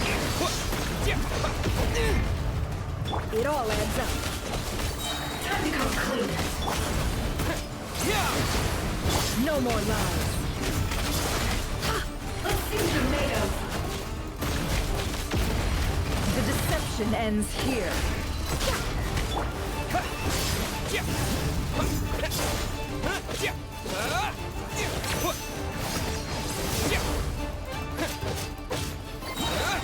Bombs away!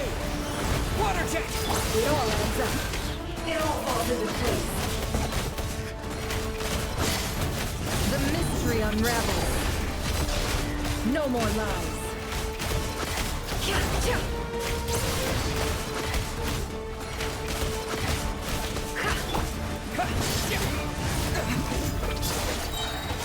Wipe out! It all adds up.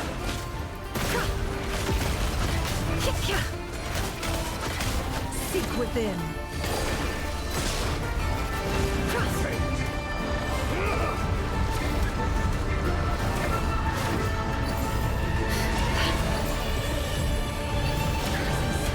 There's no other way.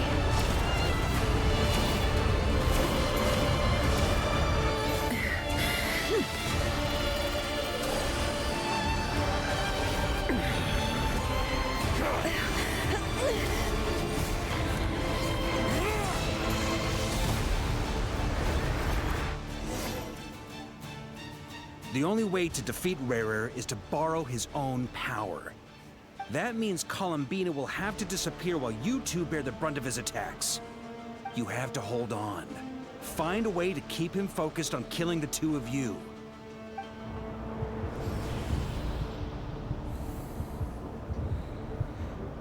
Never. Your eyes are bleeding. Soon you will be powerless to resist. And then, I will reduce you to dust. But that dust will plague your memories. Come on, keep holding on. Any other tricks up your sleeve? Let's see them. As entertaining as they are. You've backed yourself into a corner. You don't fool me. I see your fear clear as day. I have to stoke his rage. Make him unleash everything. You fear what you could never defeat. You fear the thought of never being able to save your beloved. You cannot win the fight against fate, Rerir. Is that what you think? Well, now it's your turn to feel afraid.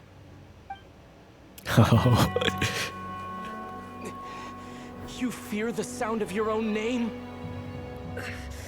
Is it us you hate? Or is it what you've become?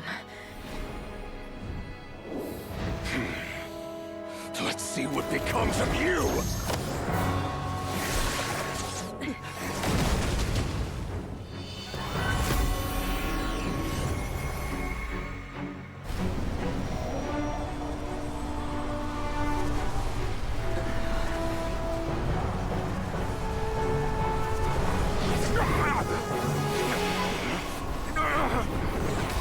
What's happening? That power. I've seen it before.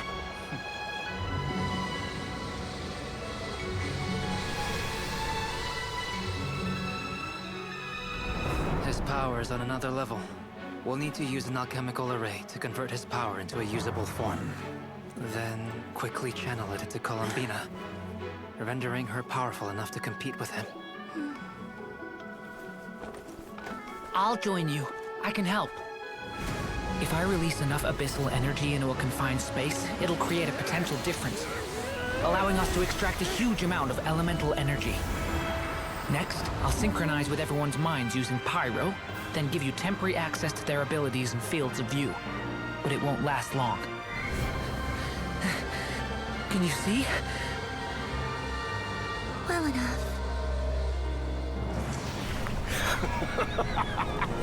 So, we have a student of Gold Rhine-Daughter in our midst. How about that?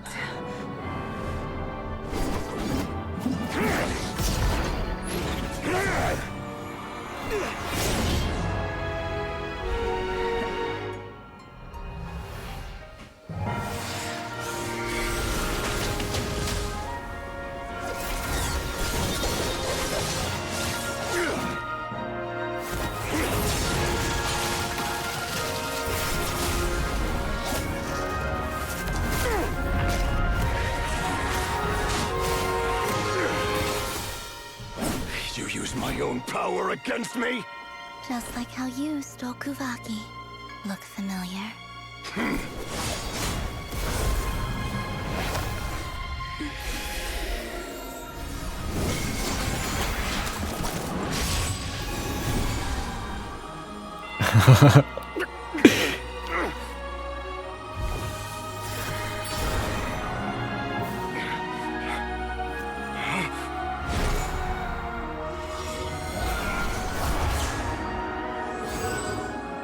Don't you realize? You don't have the power to hold that gate open. I don't, but someone else does. Dane! Goodbye, Rerir.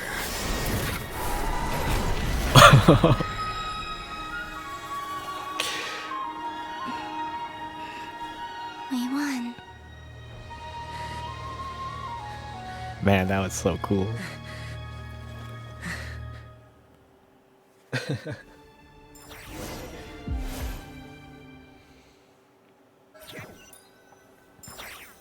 I'm sure we didn't win because he's gonna come back. Nefer, how are your eyes? They're fine. Apart from the blindness, of course. It's not too late. Let me handle it.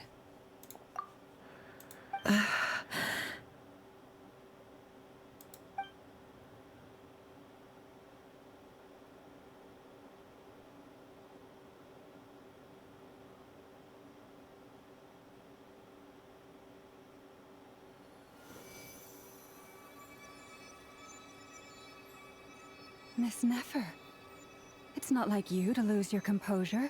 That was the most reckless thing I've ever seen you do. Reckless how? The situation was critical. Our lives were at stake. We had to do something. Even so. Okay.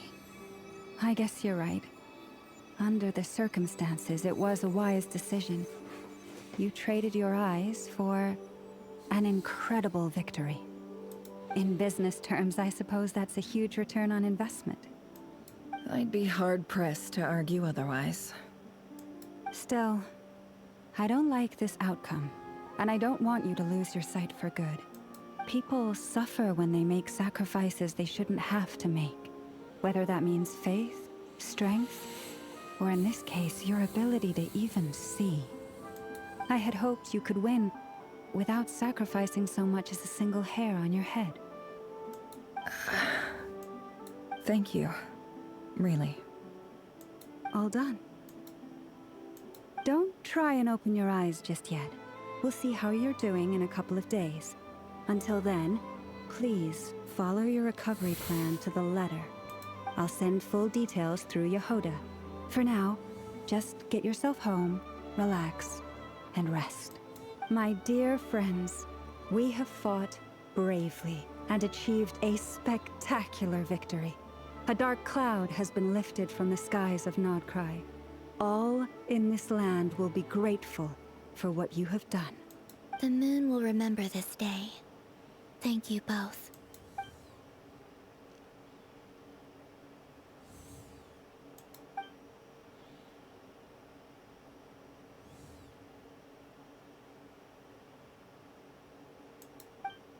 There's something I want to let you know. What is it? When Durin connected everyone's minds so I could access their powers, I also felt everything they felt. And since Nefer's eyes were injured, my eyes are hurting now too. Hold on. Let me try. I only feel the pain. There's no actual damage. I just thought I should tell you. You're right. There's no damage. That's a relief. But I must say, I'm surprised to hear the Kuthar share something like this with me. In the past, you never used to open up about yourself. Things are a little different now from how they were. I'm learning to share how I truly feel with my friends. Friends? You have no idea how glad I am to hear that.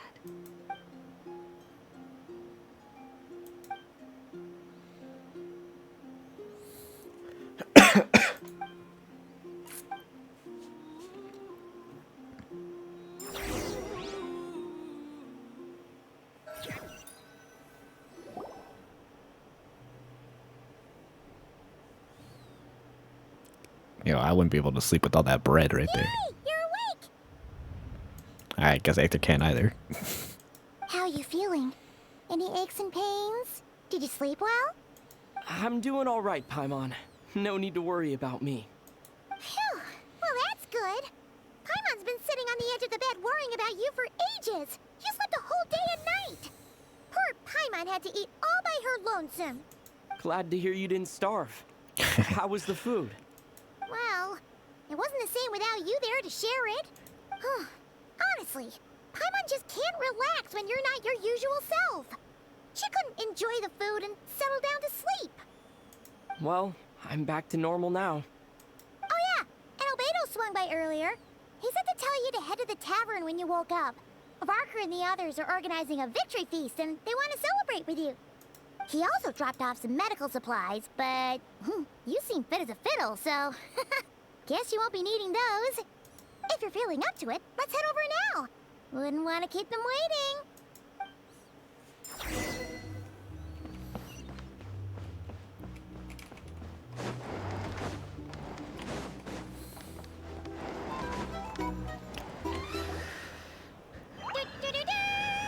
We're here. This is such a... I need to screenshot this because this is so funny. It's just like a prime example of how bad Albedo's model is. Perfect timing. We were literally just saying how there's no way we're holding this victory feast without you any longer, and we would have postponed it till tomorrow. How are you feeling today? Much better. Thanks. Don't worry about me. Dude, them gay. Relieved They to can't hear make it. their voice lines. If that changes, just let me know. Happy to check you over at any time. Yep, we're here for you. Anything you need, just let us know. Oh wait, where's Nipper? How are her eyes doing? Nefer's right over there. I'm sure she'd love to catch up with you. Yeah, but I want to talk to Durin more. Is it gonna give me the same? Bruh. Oh, Traveler and Paimon. Perfect. How are you feeling? Much better. Relieved to... Yep. Oh wait, where's Nipper? How are her eyes? Nefer's right over. I'm sure she'd love. Alright. Don't talk to them again. That's all. Dory's here. Varka's here. I really don't want to talk to Dory. Hello, you. Recovered from the battle? Mostly recovered, thanks. I'm touched that you'd ask. Come on, what do you mean? Of course I'm gonna ask. I care about my friend's well-being. And we are friends, aren't we? Get yourself a drink. You've more than earned it. In fact, today, your drinks are on me. Lord Sangama Base got you covered. Wow, really? What about Paimon? Has she earned it too? Has she? Please? Well, you haven't been through quite as much as the Traveler, but... what the heck, sure. Yay! Hey, keep your voice down, or everyone else is gonna want one too. You... Have you heard anything I've been saying recently? Doing business in Krai has been an absolute nightmare. If I'm buying for everyone, oh... Okay. Paimon will speak more quietly. Jeez. That's more like it. Don't you forget. Lord Sangama Bay doesn't just go around buying drinks for anyone and everyone. Alright. Bet. Varka. I thought of 1,000 ways to congratulate you, but now you're here, words are failing me. The honorary knight stuns them speechless once again. Well said. The honorary knight showed us all how it's done. The other knights told me that Mondstadt was the first stop on your journey. All of us are truly delighted to count you as our friend. I'd like to thank you for supporting the Knights of Favonius, and also for helping us save Krai. Don't mention it, Grandmaster. Nonsense. Of course I'm gonna mention it. This is more than just business. It's a relationship. And there can be no relationship without showing gratitude where it's due.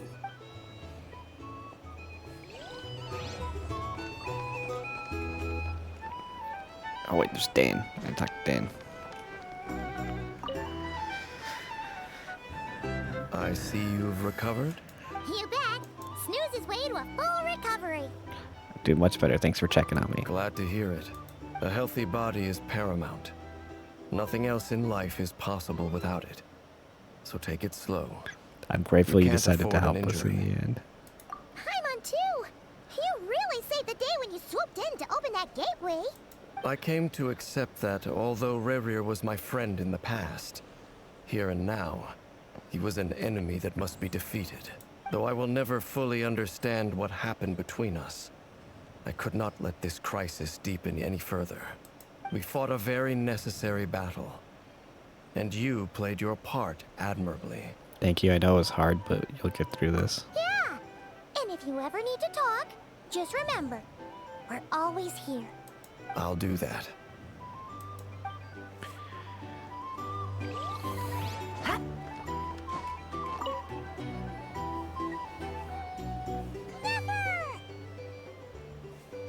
Traveler, Paimon, are you recovering well? It's much better thanks to a good rest. You're looking well too. Turns out that moon chanter has some real talent after all.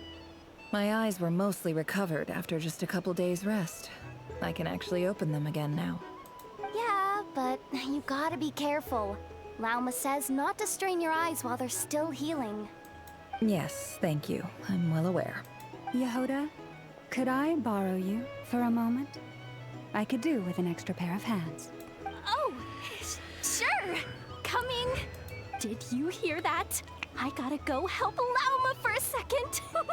You guys chat among yourselves. I'll grab us some drinks on the way back. Paimon, you still like 'em sweet? You bet. Make it extra sweet, because Paimon's earned it. Sure thing.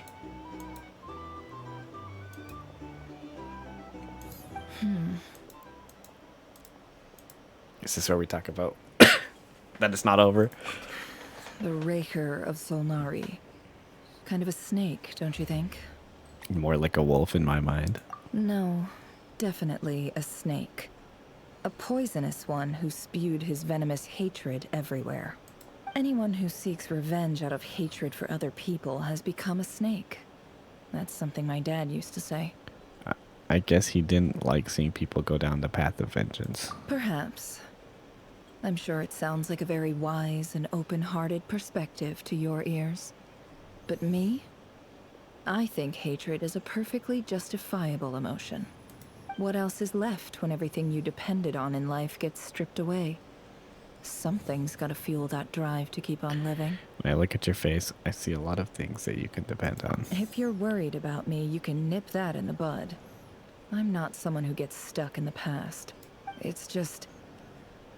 I suddenly feel like I was wrong to call my father a liar. He was just a fool. That's why the Academia turned their back on him, and why the other tribes ganged up on him. Oh, Father. How much better things could have been if you were a skilled liar. Look at the Ibis King. Thoth is a fiendishly cunning liar. And yet, strangely, he feels more like a father to me than my real dad ever was. He's never brought it up, but I'd bet he feels the same way. Why else would he give me the power to perceive the truth, while at the same time training me in the art of deception? Sadly, I've never heard the Ibis King's voice. What's he actually like? Well, King Deshret banished him to Aru, which is essentially a prison, and posed 3 questions to him. He promised that he'd have his freedom if he could find the answers. His response was to take on a physical form and approach me, hoping that I could become his envoy and search for one of the answers on his behalf. Did he really think I'd fall for that? He's stuck there. He can't make me return what he gave to me. Sounds like he was nice enough to you. You definitely sound like father and daughter. So that's enough for you to decide he's nice, is it? He's a prisoner, and he was scared. So he decided to perform some good deeds to win people's approval. He lives in fear because he's a deceiver. How is Rerir any different? You can't work as a spy your whole life and expect a happy ending. It's preposterous. Yet I can't say I don't understand it. Liars live in the darkness of their own making. But it's still human nature to want to go on living. They say that a liar's soul is the most worthless thing in the world. What do you think? I'd have to agree with that. Good. If you understand that, it means you're smart. And you see things objectively. If you ask me, the soul of a liar really is worth nothing. Because all they care about is themselves. For example, when something good falls into my lap, I don't go sharing the news around. Stops other people trying to steal it from me. I have a feeling some people over there might have overheard that. So be it. They have sharp ears. I can't keep anything from them. Is that your way of saying you've warmed up to them now? Oh, is that what it looks like? What it looks like, you're starting to see us as your friends. Well, you all know my past now. And I can't simply eliminate everyone who knows too much. So I guess I just have to put up with you. For the foreseeable future, at least. When you find yourself in a situation you can't control, the safest play is to keep calm and start monitoring everyone involved like a hawk. In the intelligence world, you need to have a sense of perspective and play your hand accordingly. If you understand what's at stake, please ensure my secret is safe with you. I trust you'll respect my wishes as a friend. But don't forget, I will also be watching you like a hawk. Sure. Very good. Oh, wait! Now that the panic's over and we've all calmed down, Paimon suddenly remembered something. After all that build-up, our mystery ally never showed up even once.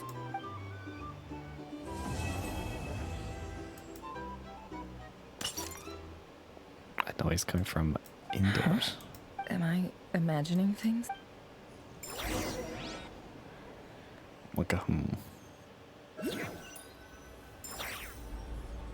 So, that close colleague who stayed behind with you? What's he been up to recently? Don't know, don't care. I get more normal human interaction from hanging out with Bosco too than him. Although, now you mention it, he hasn't bothered me in a while. I wonder if... If he's disappeared without a trace, it's the biggest gift he ever gave to the world. But I somehow doubt that's what's going on. He won't lie low forever. So we'd better stay on guard.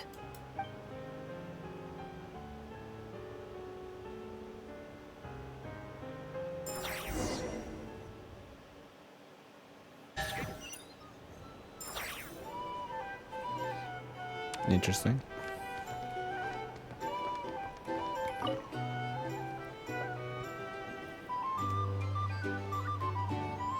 Ah, Lord Sangama Bay. How lovely to see you. I must thank you for the device you provided. It was an enormous help. Would I be right in thinking that it was developed by the Academia? Why come and ask me when you clearly know already? I mostly came to thank you. That's more like it. A little gratitude goes a long way with Lord Sangama Bay. Play your cards right, and you might even stand a chance of becoming my long-term supplier. The chance to work with such a kind and charitable investor as yourself would be a great honor for the Curatorium. Huh? Charitable? Who said anything about charity? First I'm hearing about it. Let's see. The first plot of land you purchased in Krai, your desert interests, and... Stop! What do you think you're doing? Exposing my investment history! It's nothing to hide from. They're all perfectly legitimate investments. And some of the land you purchased was with the intent of building a sanctuary? Yes, I heard about that too. How did you... You're a curious case, Lord Sangama Bay. You don't like people finding out about your good deeds, do you? But I'm afraid no matter how hard you try to keep things under wraps, where there's a will, there's a way. You did it for Sumeru, didn't you? It was empty land that was gonna go to waste otherwise. I figured if I built something there, it might at least get some use in an emergency. Disasters are capricious things. They strike without any warning. I've lost family to a disaster before, and I don't want to lose any friends or business partners if I can help it. My elder sister used to dream of finding a sanctuary. Somewhere with plenty of food, water, and medicine. Where everyone could live happy lives. It was something I looked into, but after discussing things with the Dendro Archon, I decided on a more effective strategy. The tech people handled the tech, and Moneybags provided the Mora. It just made the most sense. It's a pity that so few people know the truth about you. Everyone says that you view everything in terms of Mora, and all you care about is growing your own wealth. So, what's the problem with that? Everyone wants to be rich. It's human nature. So yes, I love Mora, and it's nothing to be ashamed of. But surely you have dreams of your own beyond just making Mora.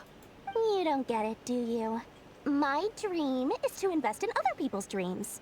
And, you know, make a nice little slice for myself along the way. Just thinking about it makes me happy. That sweet, sweet sound of Mora. Thank you. For the device? And the pendant. Oh, that. I was just returning a favor. Don't worry about it. Seems like we've both been away from home for a very long time. Yeah. So long that I barely remember what my family even looked like. That would be your mother, father, and sister? Yeah, though it's been years since my sister passed away. It's not like I want to forget them, obviously, but memory can be even more ruthless than the most calculating business person. Beyond a certain point, if something isn't helping you, it just gets rid of it. My sister can't help me now. Slowly but surely, her face is fading from my mind's eye. It's become a vague impression. Not everything will fade. When loved ones pass away, the beautiful memories are the ones that last the longest. Yeah, that's true. If you ask me, that's the one silver lining in all of it. Well, that, plus, I'm sure that life is much better now than it was back then. Oh, absolutely. I have tons of Mora, a big beautiful house, business is booming, and I'm as happy as can be. You've got a lot going for you too. Boss of the Curatorium of Secrets? I'm sure there's plenty of Mora to be made in that line of work. I appreciate the vote of confidence. Do do do do do.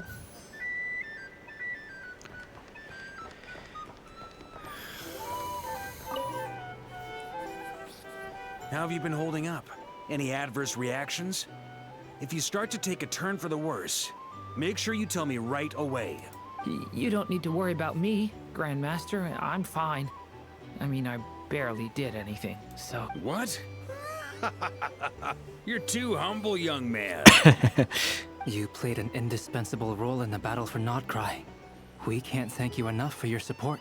Sometimes, when people praise you, it's because you deserve it. The best thing is to accept it calmly and with grace. It's important to learn how to respond to words of admiration. Let's do a quick demonstration. Albedo, that was an incredible feat of alchemy. The pressure was on, but you worked flawlessly at lightning speed to get the job done. Thank you. I can't take all the credit, though. Durin played a big part in forming the alchemical array. See? Did you catch that? A masterclass in how to take a compliment. Okay, yeah. I did work pretty hard to help prepare for the battle. No point denying that. Hey, you guys! Seriously, great work, everyone. You all outdid yourselves. Hey, look who's bounced back. Looking good, traveler. Seems like you've recovered. You won't need to take any more medication. Can I get you a drink? Huh? You know how to order at a bar now? You've sure learned a lot recently. Handling a drinks order is ridiculously simple compared to alchemy. Don't worry, I'll blend into society yet. Paimon believes it. You're clearly a fast learner, just like your brother. To be totally honest, though, Paimon didn't quite follow all the details when you first explained the plan to us. Don't worry, that's completely understandable. Unless you're a student of alchemy, it's hard to grasp the principle and how the process works. To put it in the simplest terms, we saw how our enemy stole the power of Kuvaki. And that gave us the idea of stealing his power to turn it against him. When facing an enemy you have no hope of defeating, it's best not to engage them in battle. So, instead of looking for a way to overpower him, we decided to help Columbina get strong enough to at least stand up to him in a fight. For this to work, we had to analyze his modes of attack, confirm who his main target was, and make sure that he wouldn't go beyond the range of the alchemical array. For added security, we prepared a total of 4 arrays. But to mitigate the impact of the battle, we identified one location in particular as the ideal spot, which is where the confrontation took place. The alchemical array absorbed his abyssal power. Then Durin processed it to render it usable by Columbina. That power enabled her to do what would otherwise have been nigh on impossible. What surprised me was that Dainsleif actually agreed to join us. Given his history with Rerir, he had every right to sit this one out. But we're extremely grateful for the decision Confronting he a made. former friend in battle, that can't be easy. It must have been a painful choice to make. But I'm sure that making a decision was far better for him than staying in limbo. Absolutely. He was torn between 2 paths, but in the end, he made his choice and stuck to it resolutely. He doesn't strike me as the sort of person who'd stay trapped in limbo for long. Anyway, however you cut it, everyone gave a stellar performance. And now, it's time to kick back and celebrate.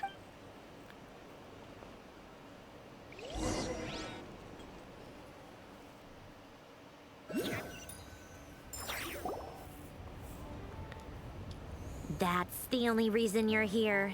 Yes. I've thought a lot about it. And I've realized that you, me, and Arlecchino should be friends. I think this is very important. So I felt I had to come and tell you. Well, this is a new one. I'm so moved. I can't even hold my teacup. If that's all, you can leave now. Do you not want to be friends with me? Or is it that you prefer being co-workers? What is this, Columbina? Are you deliberately testing my patience threshold? Right now, my politeness module is active. But if you say another word, I swear I'll shut it down.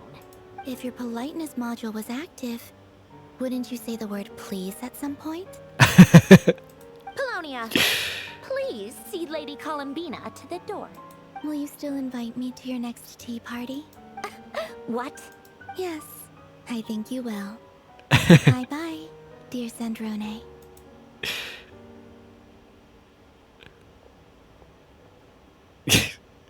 Catching up with an old friend. Dude, we're about to get our ass beat. Hey, this is not the time. Last time, the Wild Hunt escorted you out. Would you rather I handled it myself this time? We just wanted to, see how you were doing now that it's all over. Why? Out of concern for my safety? I hope you didn't seriously think that the Rerir of Solnari would be able to lay so much as a finger upon me, given how prepared I was. Mostly because you kind of helped us out, so we just wanted to check you were okay. Looks like all your robots are fixed, huh? I spy books and teacups on the table. Afternoon tea. So we are interrupting after all. Oh, don't you worry about that. Tea time is already a write-off. The visitor before you managed to kill my appetite. If you're in the mood for tea, go ahead and help yourself.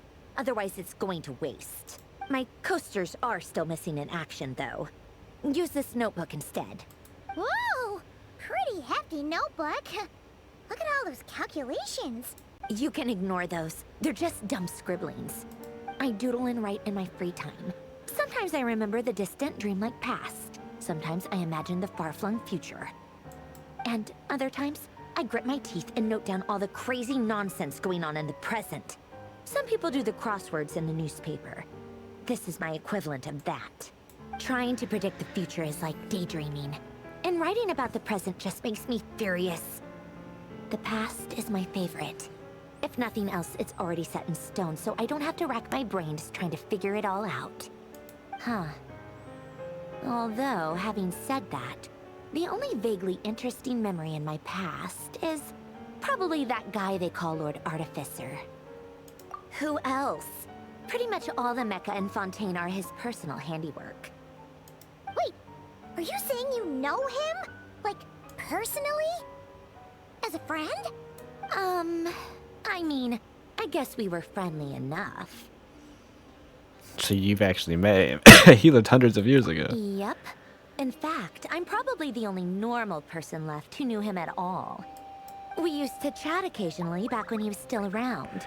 Before he passed away, he asked me to destroy all his manuscripts. I honored his request.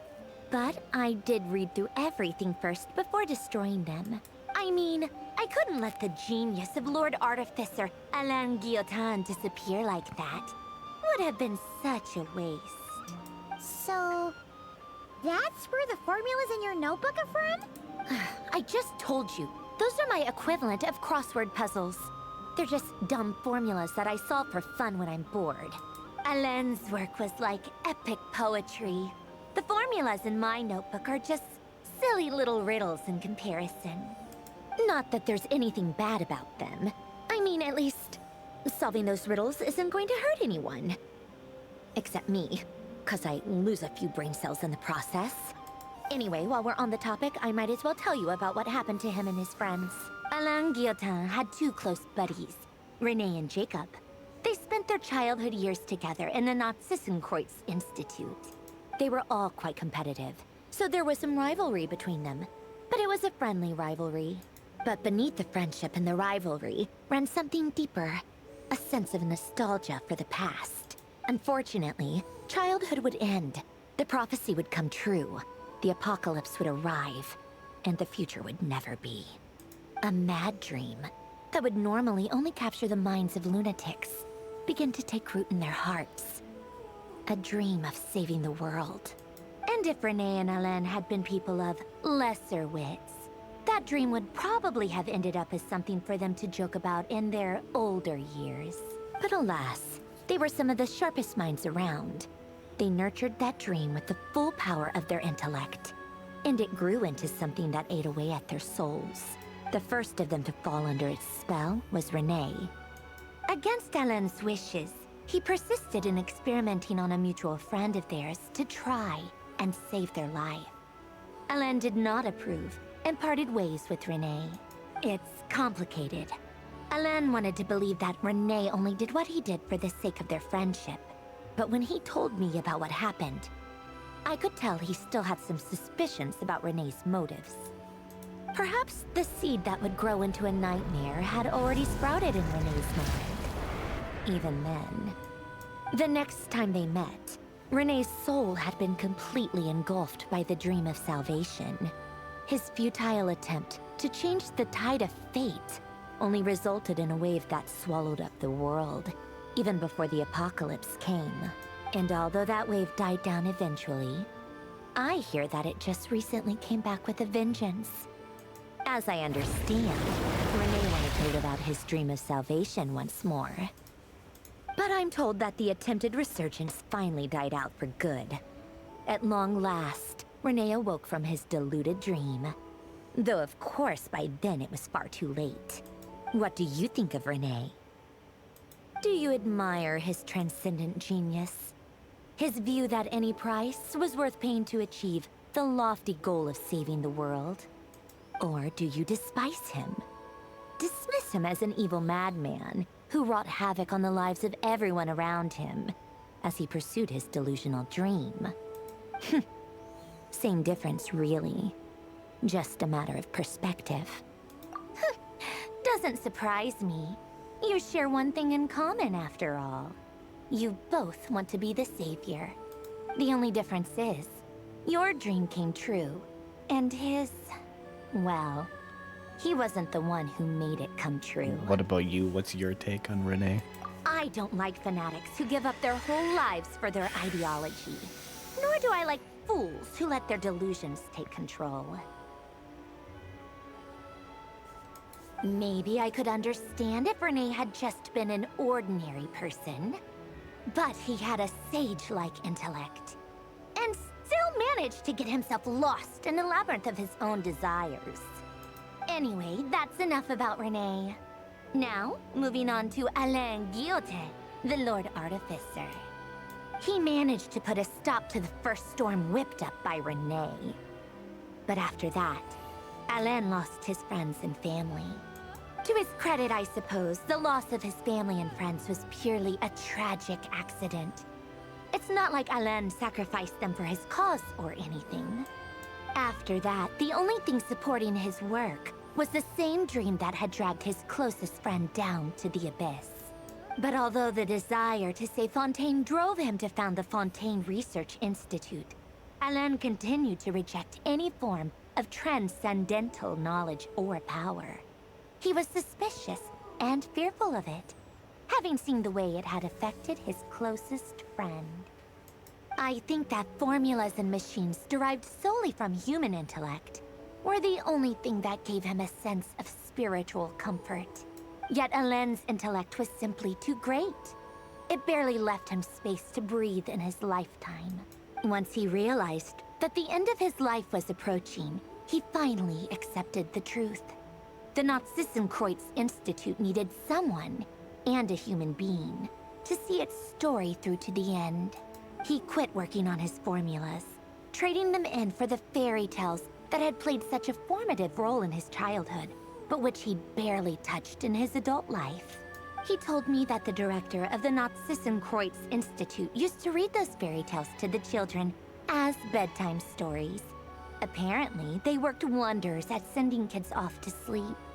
I think that all he wanted at that time in his life was to be able to sleep deeply without being plagued by depression. By that point, nothing else really mattered.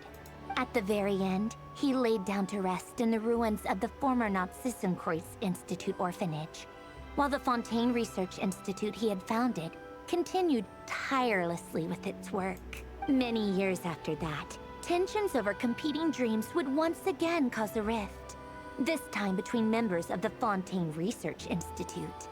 But the actions of those fools had nothing at all to do with Alain. And that is the story of two people from the Nazissenkreuz Institute who both wanted to save the world. One went all in on his fantasy of salvation without ever looking back, and ended up calmly sinking to the bottom of the deepest sea. The other sought desperately to burn bright in his life, even though he wasn't sure where he was going. I do sometimes wonder, why is it that people like them have such grand hopes of saving the world? Even the grandest tree starts as a tiny seed. So perhaps, for each of them, their mission to save the world began with a very simple desire: to save themselves. They were young children with friends and family who mattered to them, desires to explore the meaning of life, ambitions to have a successful career.